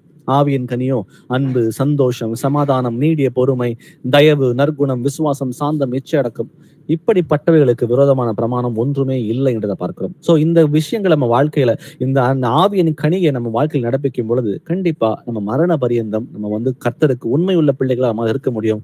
அப்படி இருக்கும் பொழுது அவர் ஜீவ கிரீடத்தை நமக்கு ஒவ்வொருவருக்கும் தரேன்னு சொல்றாரு. அந்த 24ஆம் வசனம் பாருங்க, கிறிஸ்துவின் உடையவர்கள் தங்கள் மாம்சத்தையும் அதன் ஆசை இச்சைகளையும் சிலுவையில் அறைந்திருக்கிறார்கள். அப்போ நம்ம இயேசுவோட பிள்ளைன்னு சொல்றோம். அப்ப சொல்றோம் அப்படின்னா நம்ம அவரை போலவே நம்ம மாறணும். அவர் விரும்புகிற காரியம் என்ன? நம்முடைய மாம்சத்தையும் அதன் ஆசை இச்சைகளையும். நான் நிறைய விஷயங்களை வந்து மேற்கொண்டு வந்திருக்கலாம். ஆனா சுபாவத்துல சில காரியங்களை மேற்கொள்ள முடியாம நம்ம தவிக்கலாம். அது என்னன்னு நம்ம ஆராய்ஞ்சு அறிஞ்சு அந்த பாவங்களை மேற்கொண்டு அந்த இச்சைகளை விட்டு விலகணும் தான் கர்த்தர் நம் ஒவ்வொருவரையும் அழைக்கிற தேவனாய் இருக்கிறார். கலாத்தியர் 2ஆம் அதிகாரம் வசனம் 20 வாசிக்கலாம். கலேஷியன்ஸ் 2:20. உடனே சிலுவையில் அறையப்பட்டேன், ஆயினும் பிழைத்திருக்கிறேன். இனி நான் அல்ல, கிறிஸ்துவே எனக்குள் பிழைத்திருக்கிறார். நான் இப்பொழுது மாம்சத்தில் பிழைத்திருக்கிறதோ என்னில் அன்பு கூர்ந்து எனக்காக தம்மை தாமே ஒப்பு கொடுத்த தேவனுடைய குமாரனை பற்றும் விசுவாசத்தினாலே பிழைத்திருக்கிறேன். ஆமென். ஆமென், ஆமென். சோ கிறிஸ்துவுடனே கூட சிலுவையில் அறையப்பட்டேன்னு சொல்லி பவுல் இங்க எழுதுறாரு. சோ நம்ம எல்லாரும் கூட அதே மாதிரிதான் நம்மளுடைய பாவங்கள் எல்லாவற்றையும் ஏசப்பா வந்து எப்படி கையில ஆணி அடிச்சாங்களோ அவரோட கையோட என் கையும் சேர்த்து என் கையிலையும் அந்த ஆணி இறங்கிடுச்சு. பாவத்துக்கு முழுமையாக மரித்தேன்றதை நம்ம பார்க்கிறோம். ஆயினும் நான் பிழைத்திருக்கிறேன். இனி நான் அல்ல, கிறிஸ்துவே எனக்குள்ள பிழைத்திருக்கிறார். அந்த பழைய மனுஷன், இப்ப என் பேரு டேனியல். அப்போ நான் ஒரு பழைய மனுஷன். என்னுடைய பழைய மனுஷனை வந்து இயேசு கிறிஸ்துவோட சிலுவையிலே கூட என் கையோட அவரோட கையை சேர்த்து என் கையை வச்சு நான் முழுமையாய் வந்து மரிச்சிருக்கேன். ஆனாலும் பிழைத்திருக்கிறேன். எப்படி பிழைத்திருக்கிறேன்? நான் இல்ல, கிறிஸ்துவே எனக்குள் பிழைத்திருக்கிறார். அந்த பழைய மனுஷனாக டேனியல் மறிச்சுட்டான். இப்ப பிழைத்திருக்கிறது கிறிஸ்து எனக்குள் பிழைத்திருக்கிறார். அப்போ நான் அவருக்கு அடிமையா இருக்கிறேன். நான் பாவத்துக்கு அடிமையா இருக்கிறேன்னா இன்னமும் கூட தெரிஞ்சும் கூட நான் இன்னும் மனம் மாறாம இன்னும் சில பாவ காரியங்களை என் வாழ்க்கையில் நடப்பிச்சு அவருக்கு நான் வந்து பிரியமா இல்லாம பிசாசானவனுக்கு வந்து நான் அடிமையா இருக்கிறான்றதை நம்ம நிதானித்து நம்ம பார்ப்போம். கலாத்தியர் 5ஆம் அதிகாரம் வசனம் 25 வசிக்கலாம். கலேஷியன்ஸ் 5:25. நாம் ஆவியினாலே பிழைத்திருந்தால் ஆவிக்கு ஏற்றபடி நடக்கவும் கடவோம். ஆமென். நம்ம சொல்றோமே 1 பேதுரு 2:24 சொல்லுது, நான் பாவங்களுக்கு செத்து நீதிக்கு பிழைத்திருக்கும்படி அவர் தாமே நம்முடைய பாவங்களை சிலுவையின் மேல் சுமந்தார். நம்ம எல்லாரும் சொல்றோம், ஏசப்பா நான் என் பாவத்துக்காக நீங்க மரிச்சிக்கிறாண்டவரே, உங்களால் நானும் வந்து உயிர்ப்பிக்கப்பட்டிருக்கிறாண்டவரே, என் பாவங்கள் என்கிட்ட இல்லைன்னு நம்ம எல்லாரும் விசுவாசத்தோட அறிக்கை எடுக்கிறோம். ஆனா நடைமுறை அப்படி இருக்குதா? நாம் ஆவியினாலே பிழைத்திருந்தால் ஆவிக்கு ஏற்றபடி நடக்க கடவோம். அப்ப என்னோட செய்கைகள், என்னோட நடைமுறையான வாழ்க்கையில நான் செய்கிற ஒவ்வொரு காரியமும் ஆவிக்கேற்றபடி ஆன காரியமா இருக்கிறதா, இல்லை மாம்சத்துக்கு ஏற்றபடியான காரியங்களா இருக்கிறதா? அது 1% இருந்தாலும் அடிக்கடி பேசுற விஷயம் தானே. 1 டம்ளர் பால்ல 1 துளி விஷம், அது பால் இல்ல, அது விஷம் தான். அப்போ 100% நம்ம நீதியான காரியங்களை நம்ம நடப்பிக்கிறோம். பலவீனங்கள்ல நம்ம கீழே விழுகிறது வேற. சரி, என்னால வந்து இந்த பாவத்தை மேற்கொள்ள முடியாம நான் பலவீனங்களை தெரியாம கீழே விழுந்துடுறேன், அது வேற. ஆனால் தெரிஞ்சு விருப்பப்பட்டு அந்த பாவத்தின் மேல இச்சையை வைத்து நம்ம வந்து வாழ்க்கையில் நடப்பித்தோம் அப்படின்னா நம்ம வந்து ஆவிக்கேற்றபடி நடக்காம இன்னும் கூட மாம்சத்தில் நடத்து கொண்ட பிள்ளைகளா இருக்கும். அப்போ நம்ம அந்த காலத்திலிருந்து நம்மளை அழைத்த தேவனுக்கு நம்ம உண்மையுள்ள பிள்ளைகளா இல்லை. நம்ம வாழ்க்கை முன்னாடி எப்படி இருந்துச்சோ இன்னைக்கும் அதுக்கும் மாற்றமே இல்லாம இன்னமும் கூட நம்மை வந்து பரிசுத்த பண்ற ரத்தத்தை வந்து நம்ம வந்து மகிமைப்படுத்தாம இன்னமும் கூட நம்ம வந்து அதை கனவீனப்படுத்தி கொண்டிருக்கிறோம். கலாத்தியர் 5ஆம் அதிகாரம் வசனம் 17 வாசிக்கலாம். கலேஷியன்ஸ் 5:17. மாம்சம் ஆவிக்கு விரோதமாகவும் ஆவி மாம்சத்துக்கு விரோதமாகவும் இச்சிக்கிறது. நீங்கள் செய்ய வேண்டும் என்று இருக்கிறவைகளை செய்யாதபடிக்கு இவைகள் ஒன்றுக்கொன்று விரோதமா இருக்கிறது. ஆமென். முடிவு பரியந்தம் நம்முடைய வாழ்க்கையோட கடைசி நிமிஷம் வரைக்கும் ஒன்னும் கர்த்தராகிய இயேசு கிறிஸ்து வெளிப்படணும், இல்ல நாம் அறிக்கணும். அந்த 2 பாயிண்ட்ல ஏதாவது ஒரு பாயிண்ட் மீட் ஆகிற வரைக்கும் வந்து மாம்சத்துக்கும் ஆவிக்கும் ஒவ்வொரு நாளும் பிரச்சனை இருக்கத்தான் செய்யும். ஒன்றுக்கு ஒன்று விரோதமாக சில காரியங்களை பேசவும் செய்யவும் தான் செய்யும். ஆனாலும் நாம கிறிஸ்து இயேசுக்குள்ள நம்ம ட்ரெயின் ஆகப்பட்டிருக்கிறோம். அந்த எபிரேயர்ல வசனத்தை வாசிக்கிறோம்னா 5ஆம் அதிகாரம் வசனம் 14 நினைக்கிறேன். பயிற்சியினால் முயற்சி. அப்போ நம்ம ஒவ்வொரு நாளும் பயிற்சி செய்து நம்ம முயற்சி செய்யும் பொழுது என்ன ஆகுதுன்னா ஒவ்வொன்றாக நம்மளால மேற்கொண்டு வர முடியும். அதுதான். ஆனாலும் போராட்டங்கள் வந்து நம்ம கண்டிப்பா உண்டு, அது கடைசி வரைக்கும் இருக்கு. அதை நம்ம எல்லாரும் உணர்ந்து கொண்டு நம்ம புரிஞ்சுக்கிட்டு நம்ம ஜெயிச்சு வரணும். நான் ஒரு மாதிரி வந்துட்டேன், எனக்கு வந்து எல்லாம் தெரியும், நான் செட்டில் ஆயிட்டேன். சில பேர் ஸ்பிரிச்சுவலி நம்ம என்ன பண்றாங்கன்னா ஒரு பெருமை வந்துருது. ஒரு ஸ்டேஜுக்கு அப்புறம் 2 வருஷம் 3 வருஷம் 4 வருஷமா நான் பைபிள் டெய்லி வாசிக்கிறேன், எனக்கு வசனங்கள் எல்லாம் தெரியும், எனக்கு வீட்டு சபையில இருக்கிறேன், எனக்கு கர்த்தரை வந்து நான் புரிஞ்சுக்கிட்டேன், எனக்கு நிறைய ரகசியங்கள் தெரிஞ்சிருக்குன்னு சொல்லிட்டு ஒரு மாதிரி ஒரு ஸ்பிரிச்சுவல் ப்ரைடு வந்துருது. ஆனா வசனம் கிளியரா சொல்லுது, அது வந்து பெரிய ஒரு நோய் மாதிரி. ஏன்னா அது இருக்கிறதுனே நிறைய பேருக்கு தெரியாது. அது இருக்கிற விஷயம் நிறைய பேர் உணரவும் முடியாது. ஆனால் அவங்க நடக்கைகள், அவங்க பேச்சு, அவங்க செய்கைகள் பாத்தீங்கன்னா ரொம்ப பெருமையான காரியங்களை வெளிப்படுத்தி காட்டுது. ஆனாலும் ரொம்ப கேர்ஃபுல்லா இருந்து, ஆனா வசனம் சொல்லுது பெருமை உள்ளவர்களை தேவன் எதிர்த்து நிற்கிறார். நம்ம அனலைஸ் பண்ணி பாருங்க, நம்ம எந்த நிலைமையில இருக்கிறோம், நம்ம கரெக்டா தான் இருக்கிறோமா, நம்ம பெருமையான காரியங்களை சிந்திக்கிறோமா ஏன்னா உலகத்துக்கு ஒரு பெருமையிலிருந்து வெளியே வந்துட்டோம். ஏன்னா நமக்கு அதுக்கு சம்பந்தம் இல்லை, அதுக்கு எல்லாரும் மரித்திருக்கிறோம். ஆனாலும் நம்ம கர்த்தருக்குள்ள வந்ததுக்கு அப்புறம் நமக்கு எது ஓவர்டேக் பண்ணுதுன்னா இந்த ஸ்பிரிச்சுவல் பிரைடுன்ற காரியம் ஓவர்டேக் பண்ணுது. நிதானித்து பாருங்க. யோவான்ல 14ஆம் அதிகாரம் வசனம் 13, 14 வாசிக்கலாம். ஜான் 14:13-14. நீங்கள் என் நாமத்தினாலே எதை கேட்பீர்களோ குமாரனில் பிதா மகிமைப்படும்படியாக அதை செய்வேன். என் நாமத்தினாலே நீங்கள் எதை கேட்டாலும் அதை நான் செய்வேன். ஆமென். ஏசப்பா எதை கேட்டாலும் அதை நான் செய்வேன் சொல்றாரு. ஆனாலும் கர்த்தராகிய இயேசு கிறிஸ்துவுக்குள் நிலைத்திருந்தால் மட்டும்தான், கட்டளைகளை கேட்டு அதை புரிந்து கொண்டு அதை வாழ்க்கையில அவன் நடப்பித்தால் மட்டும்தான் அவர் நாமத்தில் எதை கேட்டாலும் அதை தருவேன் அப்படின்னு சொல்லிட்டு அவர் நமக்கு சொல்றாரு. என் நாமத்தினால எதை கேட்பீர்களோ குமாரன் பிதா மகிமைப்படும்படியாக அதை நான் செய்வேன் அப்படின்னு சொல்லிட்டு 1 யோவான் 5:15 வாசிக்கலாம். 1 John 5:15. நாம் எதை கேட்டாலும் அவர் நமக்கு செவி கொடுக்கிறார் என்று நாம் அறிந்திருந்தோமானால் அவரிடத்தில் நாம் கேட்டவைகளை பெற்றுக்கொண்டோம் என்றும் அறிந்திருக்கிறோம். ஆமென். கர்த்தராகிய இயேசு கிறிஸ்து நம் ஜெபங்களை கேட்கிற தேவனா இருக்கிறார். அதான் 1 யோவான் 5:15 சொல்லுது, நாம் எதை கேட்டாலும் அவர் நமக்கு செவி கொடுக்கிறார் என்று நாம் அறிந்திருக்கிறோமானால் அவரிடத்தில் நாம் கேட்டவைகளை பெற்றுக்கொண்டோம் என்று அறிந்திருக்கிறோம். அப்ப கர்த்தராகிய இயேசு கிறிஸ்து கிட்ட அவங்க எதை கேட்டாலும் நான் தரேன்னு சொல்றாரு. ஆனா அதுலயும் சில கண்டிஷன்ஸ் இருக்குது. அதை குறிச்சு நம்ம பார்ப்போம். 1 பேதுரு 3:12 வாசிக்கலாம். 1 Peter 3:12.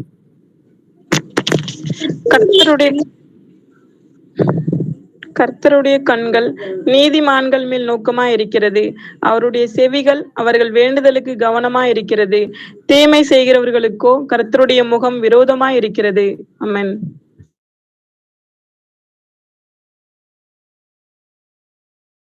நீதிமான்கள் மேல் நோக்கமா இருக்கிறது, அவருடைய செவிகள் அவர் வேண்டுதலுக்கு கவனமா இருக்கிறது. அப்போ நீங்களும் நானும் ஜெபம் பண்ணும் பொழுது கர்த்தர் நம்முடைய ஜெபத்தை கூர்ந்து கவனித்து கேட்கிற தேவனா இருக்கிறார் அப்படின்றத இந்த வசனங்கள் நமக்கு உறுதிப்படுத்துது. யோவான்ல 9:31 வாசிக்கலாம். ஜான் 9:31. பாவிகளுக்கு தேவன் செவி கொடுக்கிறதில்லை என்று அறிந்திருக்கிறோம். ஒருவன் தேவ பக்தி உள்ளவனாய் இருந்து அவருக்கு சித்தமானதை செய்தால் அவனுக்கு செவி கொடுப்பார். ஆமென். அப்ப கர்த்தர் கண்டிப்பாக செவி கொடுப்பார் நம்ம ஜெபத்திற்கு. 1 யோவான் 5:15 சரி, 1 பேதுரு 3:12 சரி, யோவான் 9:31 சரி, கர்த்தர் நம்முடைய ஜெபத்திற்கு செவி கொடுக்கிற தேவனா இருக்கிறார். ஆனா யோவான் 9:31 ஒரு கண்டிஷனை பாருங்க, ஒருவன் தேவ பக்தி உள்ளவனா இருந்தும் அவருக்கு சித்தமானதை செய்தால் அவனுக்கு செவி கொடுப்பார். அப்போ நம்ம ஜெபம் பண்ற ஜெபம் எப்படி இருக்கணுமா, கர்த்தருடைய சித்தத்தை நம்ம வாழ்க்கையில் நடப்பிக்கிற பிள்ளைகளா இருந்தா மட்டும்தான் கர்த்தர் நம்முடைய ஜெபத்தை கேட்கிற தேவனா இருக்கிறார். பிலிப்பியர் 4:6 வாசிக்கலாம். Philippians 4:6. நீங்கள் ஒன்றுக்கும் கவலைப்படாமல் எல்லாவற்றையும் குறித்து உங்கள் விண்ணப்பங்களை ஸ்தோத்திரத்தோட கூடிய ஜெபத்தினாலும் வேண்டுதலினாலும் தேவனுக்கு தெரியப்படுத்துங்கள். ஆமென். அப்போ நம்ம இப்ப பார்த்த இந்த 1 யோவான் 5:15, 1 பேதுரு 3:12, யோவான் 9:31 இது எல்லாவற்றையும் நாங்க பார்க்கும் பொழுது கண்டிப்பா நம்மளுடைய ஜெபத்தை கர்த்தர் கேட்கிற தேவன் தான். அதுல எந்த ஒரு மாற்றமும் இல்லை. அதனால நீங்க யோசித்து இருக்கிறீங்களா, சில டைம் நம்ம ஜெபம் பண்ணிருப்போம், அந்த ஜெபம் கேட்கப்பட்டதே இல்லை. அதுக்கு இன்னைக்கு வரைக்கும் பல வருஷமா, பல நாட்களா, பல மாதங்களா நம்ம ஜெபம் பண்ணிட்டு தான் இருப்போம். ஆனா சில ஜெபங்கள் கேட்கப்படாமலே இருக்கிறது. ஏன் அப்படின்னு சொல்லிட்டு நம்ம வசனத்தின் மூலமா ஆராய்ந்து பார்ப்போம். யாக்கோபுல 4ஆம் அதிகாரம் வசனம் 3 வாசிக்கலாம். ஜேம்ஸ் 4:3. நீங்கள் விண்ணப்பம் பண்ணியும் உங்கள் இச்சைகளை நிறைவேற்றும்படி செலவழிக்க வேண்டும் என்று தகாத விதமாய் விண்ணப்பம் பண்ணுகிறபடியினால் பெற்றுக்கொள்ளாமல் இருக்கிறீர்கள். ஆமென். நீங்கள் விண்ணப்பம் பண்ணியும் உங்கள் இச்சைகளை நிறைவேற்றும்படி செலவழிக்க வேண்டும் என்று தகாத விதமாய் விண்ணப்பம் பண்ணுகிறபடியினால் பெற்றுக்கொள்ளாமல் இருக்கிறீர்கள். அப்ப நம்ம ஜெபம் ஆவிக்கேற்ற ஜெபமா இருக்குதா, இல்ல மாம்சத்தோட இச்சைகளை நிறைவேற்றுகிற ஜெபமா இருக்குதா? ஆரம்பத்திலே பார்த்தோம் பாத்தீங்களா, நம்ம கரெக்டா வசனங்களை வாசிக்கல அப்படின்னா நமக்கு ஜெபமே அது மாம்சத்துக்கு ஒரு ஜெபமா மாறுன்றதை நம்ம பார்க்கிறோம். அப்போ வசனங்களை நிறைய வாசித்து கர்த்தருடைய சித்தத்தை அறிந்து அதன்படி ஜெபம் பண்ண ஆரம்பிச்சோம்னா கண்டிப்பா நம்மளுடைய ஜெபங்கள் கேட்கப்படும். இன்னைக்கு வரைக்கும் ஜெபம் கேட்கப்படாமல் இருக்குன்னா அது மாம்சத்தின் இச்சைகளை நிறைவேற்றுகிற ஜெபமா இருக்குதான்றது நிதானித்து பாருங்க. ஏசாயா 1 வசனம் 15 முதல் 16 வரை. ஐசாயா 1:15-16. நீங்கள் உங்கள் கைகளை விரித்தாலும் என் கண்களை உங்களை விட்டு மறைக்கிறேன். நீங்கள் மிகுதியாய் ஜெபம் பண்ணினாலும் கேளேன். உங்கள் கைகள் இரத்தத்தினால் நிறைந்திருக்கிறது. உங்களை கழுவி சுத்திகரியுங்கள். உங்கள் கிரியைகளின் பொல்லாப்பை என் கண்களுக்கு மறைவாக அகற்றிவிட்டு தீமை செய்தலை விட்டு ஓயுங்கள். ஆமென். சோ கைகளை விரித்தாலும் என் கண்களை விட்டு மறைக்கிறேன். நீங்கள் மிகுதியாய் ஜெபம் பண்ணினாலும் நான் கேளேன். உங்கள் கைகள் ரத்தத்தினால் நிறைந்திருக்கிறது அப்படின்னு சொல்றாரு. அப்போ கைகளை விரிச்சு பல வருஷமா ஜெபம் பண்ணி கூட சில ஜெபங்கள் கேட்கப்படவே இல்லை ஆண்டவரே அப்படின்னு சொல்லி நினைச்சோம்னா அவர் ரொம்ப கிளியரா சொல்றாரு, உங்களை கழுவி சுத்திகரியுங்கள். உங்கள் கிரியைகளின் பொல்லாப்பை என் கண்களுக்கு மறைவாக அகற்றிவிட்டு தீமை செய்தலை விட்டு ஒழியுங்கள். சோ யாக்கோபு 4:3 என்ன சொல்லுதுன்னா, இச்சைகளினால நம்ம ஜெபம் பண்றோம், அது நிறைவேற மாட்டேங்குது. ரெண்டாவது, பாவமே வாழ்க்கையா வாழ்ந்துகிட்டு இருந்து ஜெபம் பண்ண வச்சுங்களேன், அந்த ஜெபமும் கேட்கப்படாது. சில டைம் சில பேர் ஜெபம் கேட்கப்படாது. அவன் பேசுவாங்க. பேசும் பொழுது, நான் ஒரு பாவம் பண்றதே இல்லை பதர், எனக்கும் பாவத்துக்கும் சம்பந்தமே இல்லை, நான் பரிசுத்தமா நான் வாழ்றேன், ஆனா 30 வருஷமா ஜெபம் பண்றேன், 20 வருஷமா ஜெபம் பண்றேன், என் ஜெபம் இன்னும் கேட்கப்படவே இல்லை அப்படின்னா தங்களை தாங்களே வஞ்சித்துக் கொண்டிருக்கிறார்கள். என்கிட்ட பாவம் இல்லை என்று நான் சொல்வோமானால் நம்ம எல்லாரும் பொய்யரா இருக்கிறோம் சொல்லி வசனங்கள் சொல்லுது. அப்போ ஜெபம் ஏன் கேட்கப்படலைன்னா, இன்னைக்கு வரைக்கும் உங்கள் கிரியைகளின் பொல்லாப்பை என் கண்களுக்கு மறைவாக அகற்றிவிட்டு தீமை செய்தலை விட்டு ஓயுங்கள் அப்படின்றாரு. அப்போ என் வாழ்க்கையில நான் நடப்பிக்கிற பாவமான காரியங்களை நான் அதை உணர்ந்து அதை விட்டு என் வாழ்க்கையில ஒழிக்கும் பொழுது கண்டிப்பா கர்த்தர் நம் ஜெபத்தை கேட்கிற தேவனா இருக்கிறார். இன்னைக்கு வரைக்கும் ஏன் அது கேட்கப்படவே இல்லைன்னா 2 கண்டிஷனை பார்த்தோம். ஒண்ணு இச்சை, ஒண்ணு இன்னமும் என்கிட்ட பாவம் இருக்கு, அந்த பாவத்தை விட்டு வெளியே வர்றதுக்கு நான் ரெடியா இல்லை. ஆனா விடிய ஜெபம் பண்ணுவேன், காலையில 3 மணிக்கு ஜெபம் பண்ணுவேன், வசனங்களை பூரா வாசிப்பேன், ஆனா வசனங்களுக்கு கீழ்ப்படிய மட்டும் நான் மாட்டேன் பொழுது கண்டிப்பா நம் ஜெபங்கள் கேட்கப்பட போவது இல்லைன்றத இங்க புரிஞ்சுக்கிறோம். கர்த்தர் நம்மளை ஏன் அழைத்திருக்கிறார் நம்ம எல்லாரும் புரிஞ்சுக்குவோம். மத்தேயு 4 வசனம் 19, Matthew 4:19.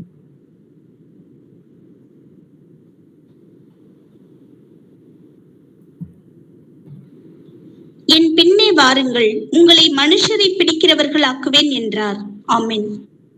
ஏசப்பாவை சொந்த ரட்சகரா ஏற்றுக்கொண்ட எல்லாரும் விசுவாசிகள் அல்ல, நம்ம எல்லாரும் சீஷர்கள். மத்தேயு 28:19 சொல்லுது, நீங்கள் புறப்பட்டு போய் சகல ஜாதிகளையும் சீஷராக்கி அப்படின்றாரு. அப்போ நீங்களும் நானும் சீஷர். அப்போ எப்படி பேதுருவையும் யாக்கோபையும் யோவானையும் கர்த்தர் அழைத்தாரோ அவர்களை பார்த்து சொன்னாரு, என் பின்னே வாருங்கள், நான் உங்களை மனுஷரை பிடிக்கிறவர் ஆக்குவேன்னு சொல்றாரு. அப்போ என் பின்னே வாருங்கள்னா என்ன? கர்த்தரை சொந்த ரட்சகராக ஏற்றுக்கொண்டு குருவாக ஏற்றுக்கொண்டு அவர் என்ன சொன்னாலும், அவர் எது சொன்னாலும் அதுக்கு முழுமையா எந்த ஒரு கேள்வியும் கேட்காம தங்களையே தாங்களே தாழ்த்தி அந்த கிரியைகளை நம்ம வாழ்க்கையில் நடப்பிக்கணும். அவர் தான் எனக்கு குரு, அவர் தான் எனக்கு ஆசான், அவர் சொன்னா எல்லாம் சரியா இருக்கும், அவர் தவறான விஷயங்கள் எதையும் சொல்ல மாட்டார். கண்மூடித்தனமா கர்த்தரை நம்புகிற பிள்ளைகளாக நம்ம எல்லாரும் மாறணும். இதுதான் நமக்கு கொடுக்கப்பட்ட அழைப்பு. அப்போ அதை உணர்ந்து அவரை பின்தொடரும் போது கண்டிப்பா நமக்கு ஆத்மாக்கு நமக்கு ரட்சிப்பு கர்த்தர் கொடுக்க வல்லவரா இருக்கிறார். நானும் நீங்களும் ரட்சிக்கப்படுறது மாத்திரம் முக்கியம் அல்ல, அவர் சொல்றாரு, நான் உங்களை மனுஷரை பிடிக்கவர் ஆக்குவேன்னு சொல்றாரு. அப்போ வாசிக்கலாம் யோவான்ல 15:16, John 15:16. நீங்கள் என்னை தெரிந்து கொள்ளவில்லை, நான் உங்களை தெரிந்து கொண்டேன். நீங்கள் என் நாமத்தினாலே பிதாவை கேட்டுக்கொள்வது எதுவோ அதை அவர் உங்களுக்கு கொடுக்கத்தக்கதாக நீங்கள் போய் கனி கொடுக்கும்படிக்கும் உங்கள் கனி நிலைத்திருக்கும்படிக்கும் நான் உங்களை ஏற்படுத்தினேன். ஆமென். சோ உங்களையும் என்னையும் நாம போய் கர்த்தராக இயேசுவை தெரிந்து கொள்ளவில்லை, அவர் தான் நம்மை தேர்ந்தெடுத்திருக்கிறார். சோ நீங்கள் என்னை தெரிந்து கொள்ளவில்லை, நான் உங்களை தெரிந்து கொண்டேன். நீங்கள் என் நாமத்தினாலே பிதாவை கேட்டுக்கொள்வது எதுவோ அதை அவர் உங்களுக்கு கொடுக்கத்தக்கதாக நீங்கள் போய் கனி கொடுக்கும்படிக்கும் உங்கள் கனி நிலைத்திருக்கும்படிக்கும் நான் உங்களை ஏற்படுத்தினேன். அப்போ மனுஷரை பிடிக்கிறவர் ஆக்கவேன்னு சொல்றாரு. அது மட்டும் இல்லாம நம்ம கர்த்தர் தேர்ந்தெடுத்தது எதுக்காகனா நம்ம எல்லாரும் ரட்சிக்கப்படணும். கடைசி வரைக்கும் கர்த்தராக இயேசு கிறிஸ்துவின் கட்டளைகளுக்கு கீழ்ப்படிந்திருந்து அதில் நிலைத்திருந்து நம்ம இன்னும் அதிகமான ஆத்துமாக்களுக்கு சுவிசேஷத்தை கொண்டு போய் சேர்க்க வேண்டியது நம்ம ஒவ்வொருவரோட கடமையா இருக்கு. அது மட்டும் இல்லாம நம்ம தனியா நம்ம கர்த்தர் நம்ம அனுப்பல, அவர் ஒரு அதிகாரத்தோட அனுப்பி இருக்கிறாரு. மத்தேயு 28 வசனம் 18 வாசிக்கலாம். Matthew 28:18. அப்பொழுது இயேசு சமீபத்தில் வந்து அவர்களை நோக்கி, வானத்திலும் பூமியிலும் சகல அதிகாரமும் எனக்கு கொடுக்கப்பட்டிருக்கிறது. ஆமென். சோ இப்போ ஆதாம கர்த்தராக இயேசு கிறிஸ்து உண்டாக்கி அவர் அவன்கிட்ட கூட சொல்றாரு, இந்த பூமியை வந்து நீ ஆண்டு கொள் அப்படின்றாரு. ஆனாலும் என்ன நடக்குதுன்னா அந்த இடத்துல ஆதாம் வந்து பாவம் செய்யும் பொழுது பிசாசானவனுக்கு அடிமையாக மாறுறான். சோ தனக்கு இருந்த ஆதாமுக்கு கொடுக்கப்பட்ட அதிகாரத்தை ஆதாம் வந்து பிசாசானவனுக்கு கொடுக்கிறான். அப்ப வந்து இந்த உலகத்துக்கு அவன் அதிபதியாக மாறுகான்றதை பார்க்கிறோம். உலகத்துக்கு அதிபதியாக மாறினதுக்கு அப்புறம் உலகம் அவன் கண்ட்ரோல்ல இருந்துச்சு. ஆனாலும் கர்த்தர் வந்து என்ன பண்றாருன்னா இந்த மாம்சத்திலே வெளிப்பட்டு எல்லா கட்டளைகளுக்கும் கீழ்ப்படிந்திருந்து பாவத்தை மேற்கொண்டு அவர் வந்து மரித்து உயிர்த்து வெற்றி சிறந்தார் பார்க்கிறோம். அவர் மீண்டும் ஆதாம் கிட்ட கொடுத்த அந்த அதிகாரத்தை, அவன் இழந்து போன அதிகாரத்தை மீண்டுமாக மீட்டெடுத்து கர்த்தர் தன் பயப்படுத்தி கொண்டு அவரை விசுவாசிக்கிற அனைவருக்கும் அந்த அதிகாரத்தை அவர் கொடுக்கிறார். அதான் சொல்றாரு இந்த இடத்துல, அப்பொழுது சமீபத்தில் வந்து அவர்களை நோக்கி, வானத்திலும் பூமியிலும் சகல அதிகாரமும் எனக்கு கொடுக்கப்பட்டிருக்கிறது. ஆதாம் இழந்த அந்த அதிகாரத்தை கர்த்தராகிய இயேசு கிறிஸ்து மீண்டுமாக மீட்டெடுத்திருக்கிறார். அந்த அதிகாரத்தை உங்களுக்கும் எனக்கும் கொடுத்திருக்கிறார். அது எல்லாருக்கும் அந்த அதிகாரம் கொடுக்கப்படவே இல்லை. இந்த உலகத்திற்கு அனைவருக்கும் கொடுக்கப்படவே இல்லை. அவரை யார் விசுவாசிக்கிறார்களோ, யார் அவர் பிள்ளைகளாக இருக்க உறுதி செய்கிறார்களோ அவர்களுக்கு அந்த அதிகாரம் கொடுக்கப்பட்டிருக்கிறது. வாசிக்கலாம் 1 பேதுரு 2:9.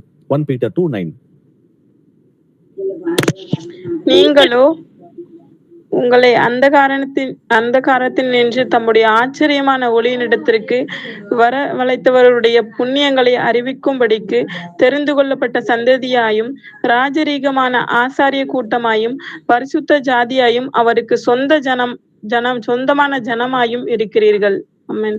எவ்வளவு பெரிய ஸ்லாக்கியம் பாருங்களேன். நம்ம ஆரம்பத்துல வாசிச்சோம் எபேசியர்ல, நம்பிக்கை இல்லாதவர்கள், தேவனற்றவர்கள் அப்படின்ற நிறைய விஷயங்களை பார்த்தோம் பாத்தீங்களா. சோ அப்பேற்பட்ட நம்மள பாவமே வாழ்க்கையா வாழ்ந்த நரகத்துக்காகவே நியமிக்கப்பட்ட என்னையும் உங்களையும் அப்பா என்ன பண்றாரு பாருங்க இந்த இடத்துல. உங்களை அந்தகாரத்தில் நின்று தம்முடைய ஆச்சரியமான ஒளியிடத்திற்கு வரவழைத்தவருடைய புண்ணியங்களை அறிவிக்கும்படி தெரிந்து கொள்ளப்பட்ட சந்ததி, ராஜரீகமான ஆசாரிய கூட்டம். அடிமைகளா இருந்து வாழ்ந்த நம்மள ராஜரீகமான ஆசாரிய கூட்டமாய் மாத்திருக்கிறார். பரிசுத்தம் உள்ள ஜாதியாக மாத்திருக்கிறார். அவருடைய சொந்த ஜனமாகவே மாத்திருக்கிறார். நம்பிக்கை இல்லாமல் நரகத்துக்கு நியமிக்கப்பட்ட நம்ம கர்த்தர் வந்து அவருடைய கைகளை விரித்து தன்னுடைய சொந்த ஜனமாக மாத்திருக்கிறார். நம்ம வந்து சாதாரண விஷயம் இல்லை. நம்ம அழைப்பு வந்து சாதாரண விஷயம் அல்ல.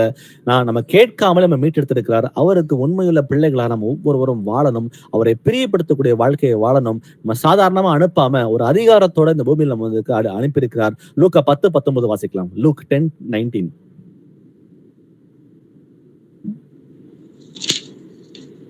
இதோ சர்ப்பங்களையும் தேள்களையும் மிதிக்கவும் சத்துருவினுடைய சகல வல்லமையையும் மேற்கொள்ளவும் உங்களுக்கு அதிகாரம் கொடுக்கிறேன். ஒன்றும் உங்களை சேதப்படுத்த மாட்டாது. ஆமென். ஆமென்.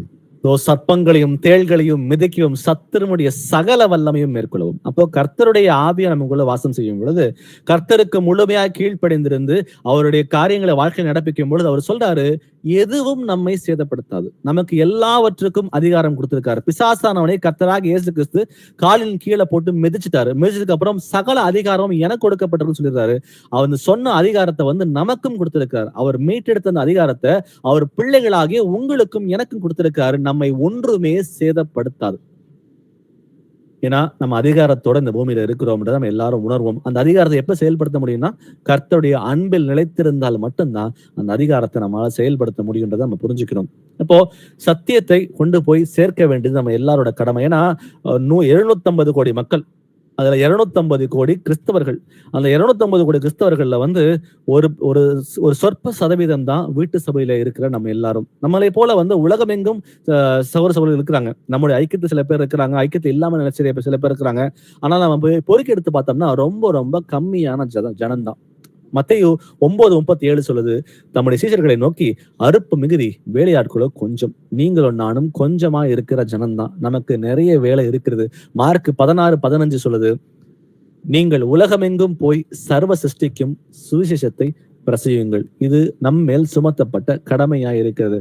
வாசிக்கலாம் அப்போஸ்தலர் 10:42. ஆக்ட்ஸ் 10:42.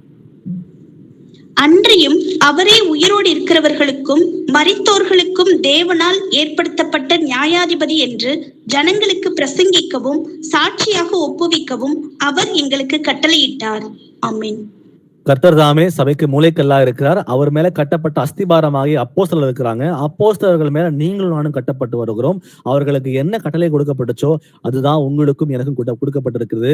அப்போஸ்தலர் 10:42 சொல்லுது, உயிரோடு இருக்கிறவர்களுக்கும் மரித்தவர்களுக்கும் தேவனால் ஏற்படுத்தப்பட்ட நியாயாதிபதி என்று ஜனங்களுக்கு பிரசங்கிக்கவும் சாட்சியாக ஒப்புவிக்கவும் அவர் எங்களுக்கு கட்டளையிட்டார். கர்த்தராகிய இயேசு கிறிஸ்து 2ஆம் வருகையில் மீண்டும் வரப்போகிறார். அவர் வரும்பொழுது அவர் எல்லாரையும் நியாயம் தீர்க்க போகிறார் அப்படின்ற விஷயத்த நம்ம எல்லாரும் போய் சொல்லிதான் ஆகணும். இது நம்மேல் சுமத்தப்பட்ட கடமையா இருக்கிறது. 2 தீமோத்தேயு 4:2 வாசிக்கலாம். 2 Timothy 4:2. சமயம் வாய்த்தாலும் வாய்க்காவிட்டாலும் ஜாக்கிரதையாய் திருவசனத்தை பிரசங்கம் பண்ணு. எல்லா நீடிய சாந்தத்தோடும் உபதேசத்தோடும் கண்டனம் பண்ணி கடிந்து கொண்டு புத்தி சொல்லு. ஆமென். சமயம் வாய்த்தாலும் சரி, சமயம் வாய்க்காவிட்டாலும் சரி, திருவசனத்தை பிரசங்கம் பண்ணு. ஆனா அதுக்கு முந்தின வார்த்தையை பாருங்க, ஜாக்கிரதையாய் திருவசனத்தை பிரசங்கம் பண்ணு. நீங்கள் புறாவை போல கபடற்றவர்களாயும் பாம்பை போல வினவுடர்களாயும் சொல்லி வசனங்கள் அவங்க சொல்லி கொடுக்குது. அது போல அதை அந்த மனசுல வச்சுக்கிட்டு எந்த நேரத்திலையும் கர்த்தராக இயேசு கிறிஸ்துவின் சுவிசேஷத்தை நம்ம வெளியே போய் சொல்ல வேண்டியது நம்ம கடமை. அது மட்டும் இல்லாமல் அதை சொல்லும் பொழுது ஜாக்கிரதையா இருந்து பிரசங்கம் பண்ண வேண்டும் சொல்லி ஆண்டவர் சொல்றாரு. சோ அது மட்டும் இல்லாம நீடிய சாந்தத்தோடு உபதேசத்தோடும் கண்டனம் பண்ணி கடிந்து கொண்டு புத்தி சொல்லு. அப்போ நம்ம சில டைம் வசனங்களை சொல்லிக் கொடுக்கும் பொழுது நமக்கு பொறுமை இழந்துடுறோம். என்ன இவங்க புரிஞ்சிக்கவே மாட்டேன்றாங்க, இவங்கெல்லாம் இவங்களுக்கு எத்தனை சொல்லிக் கொடுக்குறதுன்னு சொல்லிட்டு நம்ம என்ன பண்றோம்னா சில டைம் மாம்சத்துல விழுந்து போகிறோம். ஆனா ஆண்டவர் சொல்றாரு, நீடிய சாந்தத்தோட உபதேசத்தோடும் நீ கடிந்து கொண்டு புத்தி சொல்லு, ஆனாலும் பொறுமையா இருன்னு சொல்லி நமக்கு சொல்றாரு. சத்தியத்தை நம்ம அறிவிக்காவிட்டால், ஏன்னா சில பேர் நினைக்கிறாங்க இது என்னோட வேலை இல்ல, இது இந்த சிஸ்டரோட வேலை, இது இந்த பிரதரோட வேலை, நமக்கு வசனம் தெரியாது, அதனால நம்ம சொல்ல முடியாதுன்னு சொல்லிட்டு என்ன பண்றாங்கன்னா ஒரு மாதிரி காம்ப்ரமைஸ், இல்ல எனக்கு பயமா இருக்கு, எனக்கு யாராவது சொன்னா அவங்க என்ன சொல்லுவாங்கன்னு சொல்லி எனக்கு தெரியாதுன்னு சொல்லிட்டு சில டைம் ஒரு காம்ப்ரமைஸோட ஒரு பயத்தோட எனக்கு தெரியாதுன்னு சொல்லி நம்மை நாமே வஞ்சித்து கொண்டிருக்கிறோம். ஆனா வசனம் சொல்லுது, சத்தியத்தை அறிவிக்காவிட்டால் அது நமக்கு பாவமா இருக்கிறது. கொலோசியர் 4ஆம் அதிகாரம் வசனம் 7 வாசிக்கலாம். Colossians 4:17.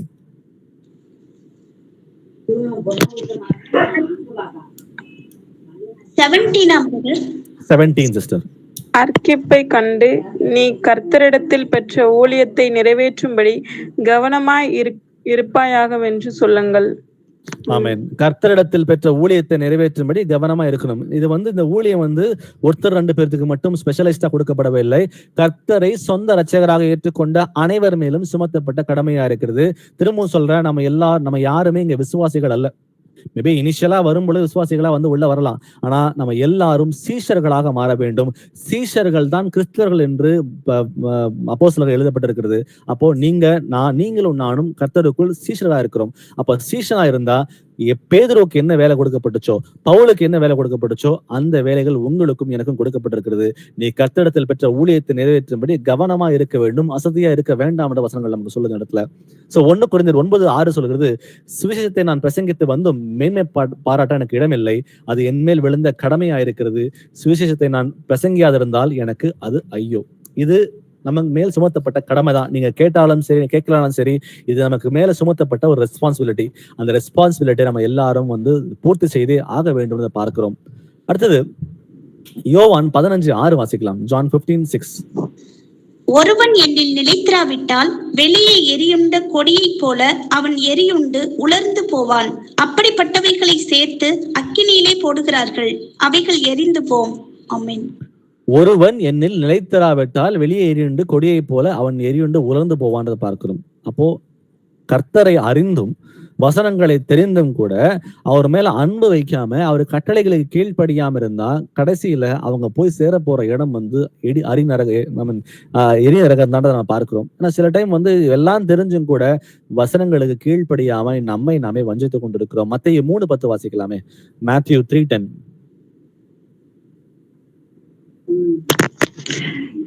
எப்பொழுதே கோடாரியானது மரங்களின் வேறு அருகே வைத்திருக்கிறது, ஆகையால் நல்ல கனி கொடாத மரமெல்லாம் வெட்டுண்டு அக்கினியிலே போடப்படும். ஆமென். ஒரே ஊற்றுகளில் தித்திப்பும் கசப்புமான நீர் வராதுன்றதை நம்ம பார்க்கிறோம். அது போல நல்ல மரம் நல்ல கனியை கொடுக்கும், கெட்ட மரம் கெட்ட கனியை கொடுக்கும்ன்றதை நம்ம வாசிக்கிறோம். சோ நல்ல கனி கொடாத மரம் எல்லாம் வெட்டுண்டு அக்கினியிலே போடப்படும். இந்த பாட்டை பல தடவை நாமளும் பாடி இருக்கிறோம். அப்போ உணர்ந்துதான் பண்ணிருக்கிறோமா? நம்ம வந்து நல்ல கனி கொடுக்கிற மரமா இருக்கிறோமா? இல்ல வந்து கொஞ்சம் குளிரும் இல்லாமல் அனலும் இல்லாமல் நீதியான காரியங்கள் நடப்பிச்சுட்டு கொஞ்சம் பாவம் நடப்பிச்சு ஆண்டவர் சொல்றாரு, நான் உங்களை வாந்தி பண்ணி போடுவேன் அப்படின்னு சொல்றாரு. சோ நம்மை நாமே நிதானித்து பார்க்கிற நேரம் தான். ஏன்னா ஒவ்வொரு நாளும் வந்து வசனங்கள் நமக்கு கொடுக்கப்படுகிறது. நீங்க வாசிக்கும் பொழுது கர்த்தர் நிறைய வசனங்கள் மூலம் வெளிப்பட்டு நம்ம கூட பேசுறாரு. பேசும்பொழுது நம்ம என்ன பண்றோம்னா, அது அப்படியே வந்து கேட்டும் உணராமல் நம்ம இருக்கிறோமா? இல்ல கேட்டு நம்ம லைஃப வந்து நம்ம வந்து அனலைஸ் பண்ணி பார்க்கிறோமா? ஏன்னா செல்ஃப் அனலைஸ் பண்ணாம இருந்தோம்னா, நம்ம வாசிக்கிறோம் பாத்தீங்களா? 1 கொரிந்தியர் 11ஆம் அதிகாரத்துல, நம்மை நாமே நிதானித்தறிந்தால் நாம் நியாயம் தீர்க்கப்படும். அப்போ ஒவ்வொரு நாளும் நம்மை நாமே நிதானித்து அறிகிற பிள்ளைகளா நம்ம மாற ஆரம்பிச்சிட்டோம்னா, கண்டிப்பா நம்ம வாழ்க்கையில கர்த்தருக்கு பிரியம் இல்லாம நடக்கக்கூடிய காரியங்கள் எல்லாவற்றையும் நம்ம வந்து விட்டு ஒழிக்க முடியும். அனலைஸ் மட்டும் பண்ணாம விட்டுட்டோம் அப்படின்னா கண்டிப்பா நம்ம வஞ்சிக்கப்பட்டு போயிருவோம், மோசம் போயிருவோம். நான் வசனங்களை வாசிக்கிறோம்ல, வஞ்சிக்கப்படாதிருங்கள், எச்சரிக்கையாயிருங்கள், மோசம் போகாதிருங்கள் அப்படின்னு வாசிக்கிறோம். எதுக்கு வாசிக்கிறோம்னா இதெல்லாம் நமக்கு வந்து ஒரு காஷனை கொடுக்கிறார் ஆண்டவர். அப்போ செல்ஃப் அனலைஸ் நம்ம பண்ணாம விட்டுட்டோம்னா கண்டிப்பா நம்ம மோசம் போயிடுவோம். நான் சில பேர் வந்து மோசம் போனதுக்கு அப்புறம் ஒண்ணு தானா தெரிஞ்சுக்கணும், இல்ல மத்தவங்களுக்கு வந்து கர்த்தர் அதை வெளிப்படுத்தி காட்டி அவங்க வந்து சொல்ல வரணும். ஆனா அது வந்து ரொம்ப டைம் எடுத்துரும், ரொம்ப காரியங்களுக்கு வந்து பின்னோக்கி போயிடுவோம். போனதுக்கு அப்புறம் நம்ம வந்து மோசம் போயிருக்கிற விஷயமே நமக்கு தெரியாம வஞ்சிக்கப்பட்டிருக்கும் பொழுது அது எல்லாவற்றையும் ரிவர்ஸ் பண்றது ரொம்ப கஷ்டம். சோ இன்னைக்கு ரொம்ப காஷியஸா இருந்து நம்ம பரிசுத்தம் இல்லாமல் தேவனை நம்ம கண்டிப்பா தரிசிக்கவே முடியாது. அதாவது நம்ம எல்லாம் அறிஞ்ச வசனங்கள் தான். வாசிக்கலாம் 2 கொரிந்தியர்ல 7:1 வாசிக்கலாம். 2 Corinthians 7:1.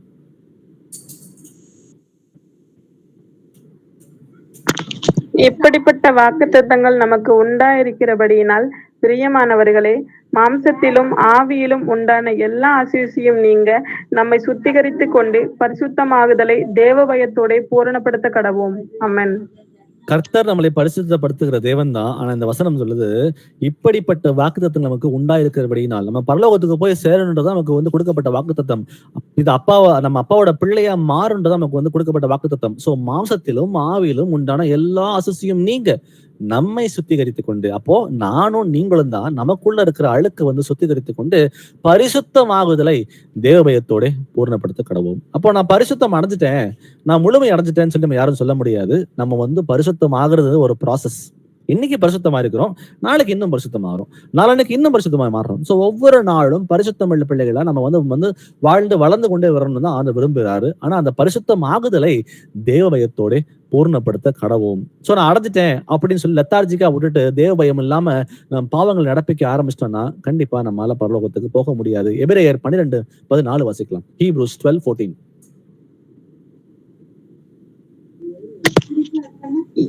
யாவரோடும் சமாதானமாய் இருக்கவும் பரிசுத்தமுள்ளவர்களாய் இருக்கவும் நாடுங்கள்.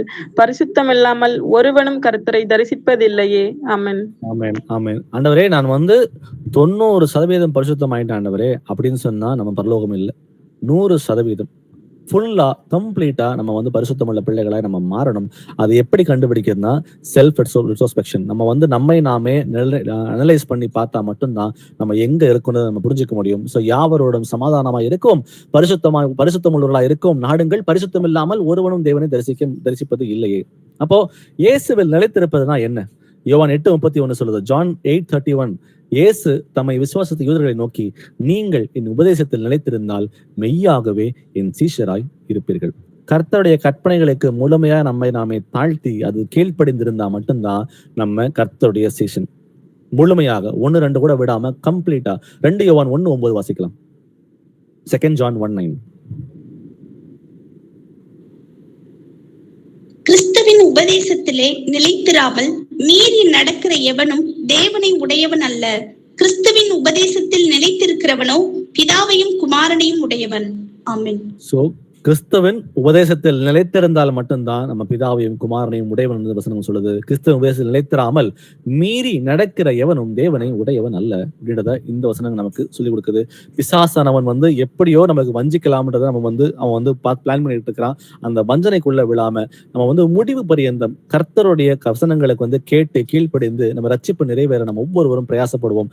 அப்போ கடைசி வரைக்கும் நம்ம என்ன பண்ணுவோம், நம்ம எங்க இருந்து விழுந்துட்டோம் அப்படின்னு நிதானித்து பார்ப்போம். என் நிலைமை எப்படி இருக்கு, இன்னைக்கு எப்படி இருந்தது, இன்னைக்கு எப்படி இருக்கு, நான் கரெக்டா தான் இருக்கிறான்றதை நிதானித்து பார்ப்போம். ஒருவேளை நம்ம வந்து விழுந்து போயிருந்தோம்னா நம்ம வந்து மனம் திரும்பி நம்ம குணப்படும் சொல்லி கர்த்தர் நம்ம அழைக்கிறார். நம்ம வாசிக்கலாம் வெளிப்படுத்தல 2:5.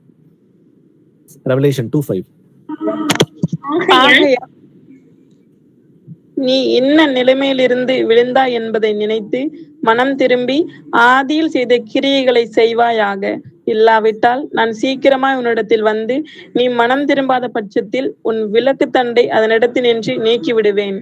ஆமென். ஆண்டவர் வார்னிங் தான் கொடுக்குறாரு நமக்கு. சோ என்ன நிலைமையிலிருந்து நம்ம விழுந்தோன்றதை நம்ம நிதானித்து பார்ப்போம். நிதானித்து பார்த்து ஆதியில் நம்ம கொண்ட அன்பு முதல்ல வந்தப்போ வைராக்கியத்தோட வந்திருப்போம். ச்சே, நான் அப்பாவுக்காக ஏசப்பாக்காக நான் உறுதியா நிக்கிறேன், என் பாவங்களை மூறாதை விட்டுறேன்னு சொல்லிட்டு வைராக்கியம் வந்திருப்போம். ஆனா ஒரு காலகட்டத்துக்கு அப்புறம் அப்படியே ஒரு மாதிரி ஸ்லோ லெத்தார்ஜிக் ஆட்டிடியூட் மாதிரி அது மாறி இருக்கும். ஆனாலும் புலம்பல் 3:40 சொல்லுது, நாம் நம்முடைய வழிகளை சோதித்து ஆராய்ந்து கர்த்தரிடத்தில் திரும்ப கடவோம். ஸோ லாமெண்டேஷன் 3:40 வந்து கிளியரா சொல்லுது, நம்ம வழிகளை சோதித்து நம்ம ஆராய்ந்து பார்ப்போம். ஆராய்ந்து பார்க்கும் பொழுது கண்டிப்பா எங்கெங்கெல்லாம் குறைகள் இருக்குதோ கர்த்தராக இயேசு கிறிஸ்து பரிசுத்த ஆவியின் பாவியானவராய் நம்ம கூட வாசம் பண்ணுகிற தேவன் நமக்கு எல்லாவற்றும் வெளிப்படுத்தி காட்டுவார். வெளிப்படுத்தி காட்டுறதுக்கு அப்புறம் கர்த்தரிடத்தில் மீண்டுமாக நம்ம திரும்புவோம் வாருங்கள் சொல்லி நம்ம கர்த்தர் நம்ம அழைக்கிறார். ஸோ நம்ம வழிகளை சோதித்து ஆராய்வோம். நம்ம வழிகளை சோதித்து ஆராய்ந்தால் மட்டும்தான் நம்ம கர்த்தரிடத்தில் போய் சேர முடியும். கர்த்தர் நமக்கு எச்சரிக்கை கொடுக்கிறார், நம்ம சிச்சைகளை அனுமதிக்கிறார்.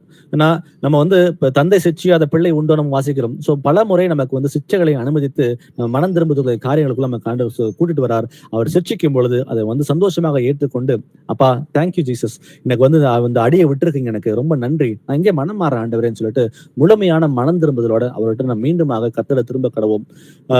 இந்த வசனங்களை நம்ம தியானித்து பார்த்து கர்த்தர் நமக்கு இன்னும் எங்கெங்கெல்லாம் மனம் திரும்ப வேணும்னு சொல்றாரோ அதை மனம் திரும்பி அவருடைய கற்பனைகளுக்கு கீழ்ப்பணிந்திருந்து கடைசி வரைக்கும் நம்ம வசனங்களுக்கு நம்ம நிலைத்திருந்து கர்த்தர் அன்பில் நிலைத்திருந்து அவர் வரும் பொழுது சபையார நம்ம எல்லாரும் சேர்ந்து அவர் தரிசிப்பதற்கு தயாராகவும். Praise Lord brothers and sisters. நம்மள யாராவது ஒருத்தர் இந்த ஒரு பைபிள் ஸ்டடிக்காக ஒரு ஜெபத்தை ஏறெடுப்போம். நான் ஜெபிக்கிறேன். ஜெபம் பண்ணுங்க பிரதர். ஓகே, ஸ்தோத்திரம். ஹalleluya. மை துதிக்கிறேன் ஆண்டவரே, மை ஸ்தோத்திரிக்கிறேன். உன்னதரே மை ஸ்தோத்திரிக்கிறேன். நல்லவரே மை ஸ்தோத்திரிக்கிறேன். நேற்றும் இன்றும் என்றும் மாறாதவரே மை ஸ்தோத்திரிக்கிறேன். கர்த்தாவே மை துதிக்கிறேன்.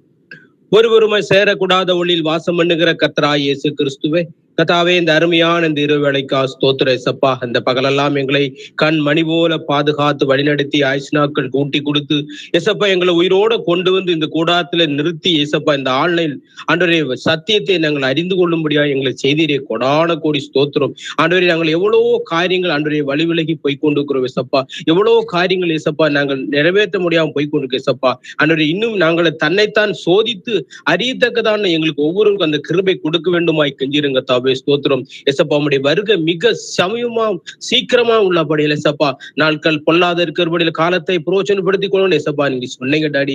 அதே மாதிரி நாங்கள் ஒவ்வொரு நாளும் ஏசப்பா நாங்களை சோதித்து அறியத்தக்கதான ஸ்லாக்கியத்தை பாக்கியத்தை எங்களுக்கு தர வேண்டுமாய் கெஞ்சிருங்க தாவே. ஸ்தோத்திரம். இன்னும் என்னங்க ஆண்டவரே நாங்கள் செதுக்க வேண்டி இருக்குதோ ஏசப்பா நீங்க செதுக்குங்க ஏசப்பா. ஆண்டவரே ஒரு உருவம் செதுக்கிற ஒரு ஆளு ஆண்டவரே எங்க குறைகள் இருக்கிறதோ அங்கெல்லாம் செதுக்குற மாதிரி ஏசப்பா ஆண்டவரே எங்களை நீங்க செதுக்கி ஏசப்பா உங்களுடைய வரிக்கா எங்களை ஏறி ஒவ்வொரு ஆயத்தப்படுத்துங்க ஏசப்பா. ஸ்தோத்திரம் ஏசப்பா. நீங்க மத்திய வானத்திலே வரும்போது நாங்க யாரும் ஆண்டவரை கைவிட்ட நிலைமையில இருக்காதபடி ஏசப்பா உங்களுடைய வரிகள் எடுத்துக்கொள்ளத்தக்கதான ஆண்டவரே இந்த பூமியிலே வாழ்க்கை எங்களுக்கு வாழ ஏசப்பா நீங்க உதவி செய்யுங்க டாடி. ஸ்தோத்திரம். இந்த ஆன்லைன்ல கூடுகிற ஒவ்வொருவரும் ஆண்டவரை உங்களுடைய கரத்தில் ஒப்பு கொடுக்கிறேன் ஆண்டவரே. மத்திய வானத்தில் வரும்போது எல்லாரும் நாங்கள் ஆண்டவரே சபையார் ஒரு ஆண்டவரே ஜீவனோட சபையாக நாங்க எடுத்துக்கொள்ளத்தக்கான அந்த வாழ்க்கை இந்த பூமியில் நாங்க வாழ்ந்து கடந்து போகிற பிள்ளைகளா எங்களை மாற்ற போற கிருபிக்காம கூட கூடி சோத்திரம். இவ்வளவு நேரம் ஆண்டவரை நாங்கள் கேட்டு ஆண்டவரே அதே ஆண்டவரே அந்த வசனத்தை ஒவ்வொரு நாளும் தியானித்து ஆண்டவரை ஒவ்வொரு நாள் தன்னைத்தான் நாங்க சோதிக்க முடியாது நீங்க செய்ய போற கிருபிக்காம கூட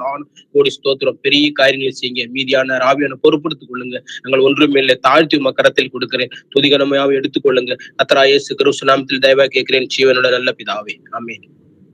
Amen. Amen. Praise God, brothers. Amen. Amen. Praise God, brother. Thank you. Praise God, praise God, sisters. Amen. Praise God, brother. Praise the Lord, brother.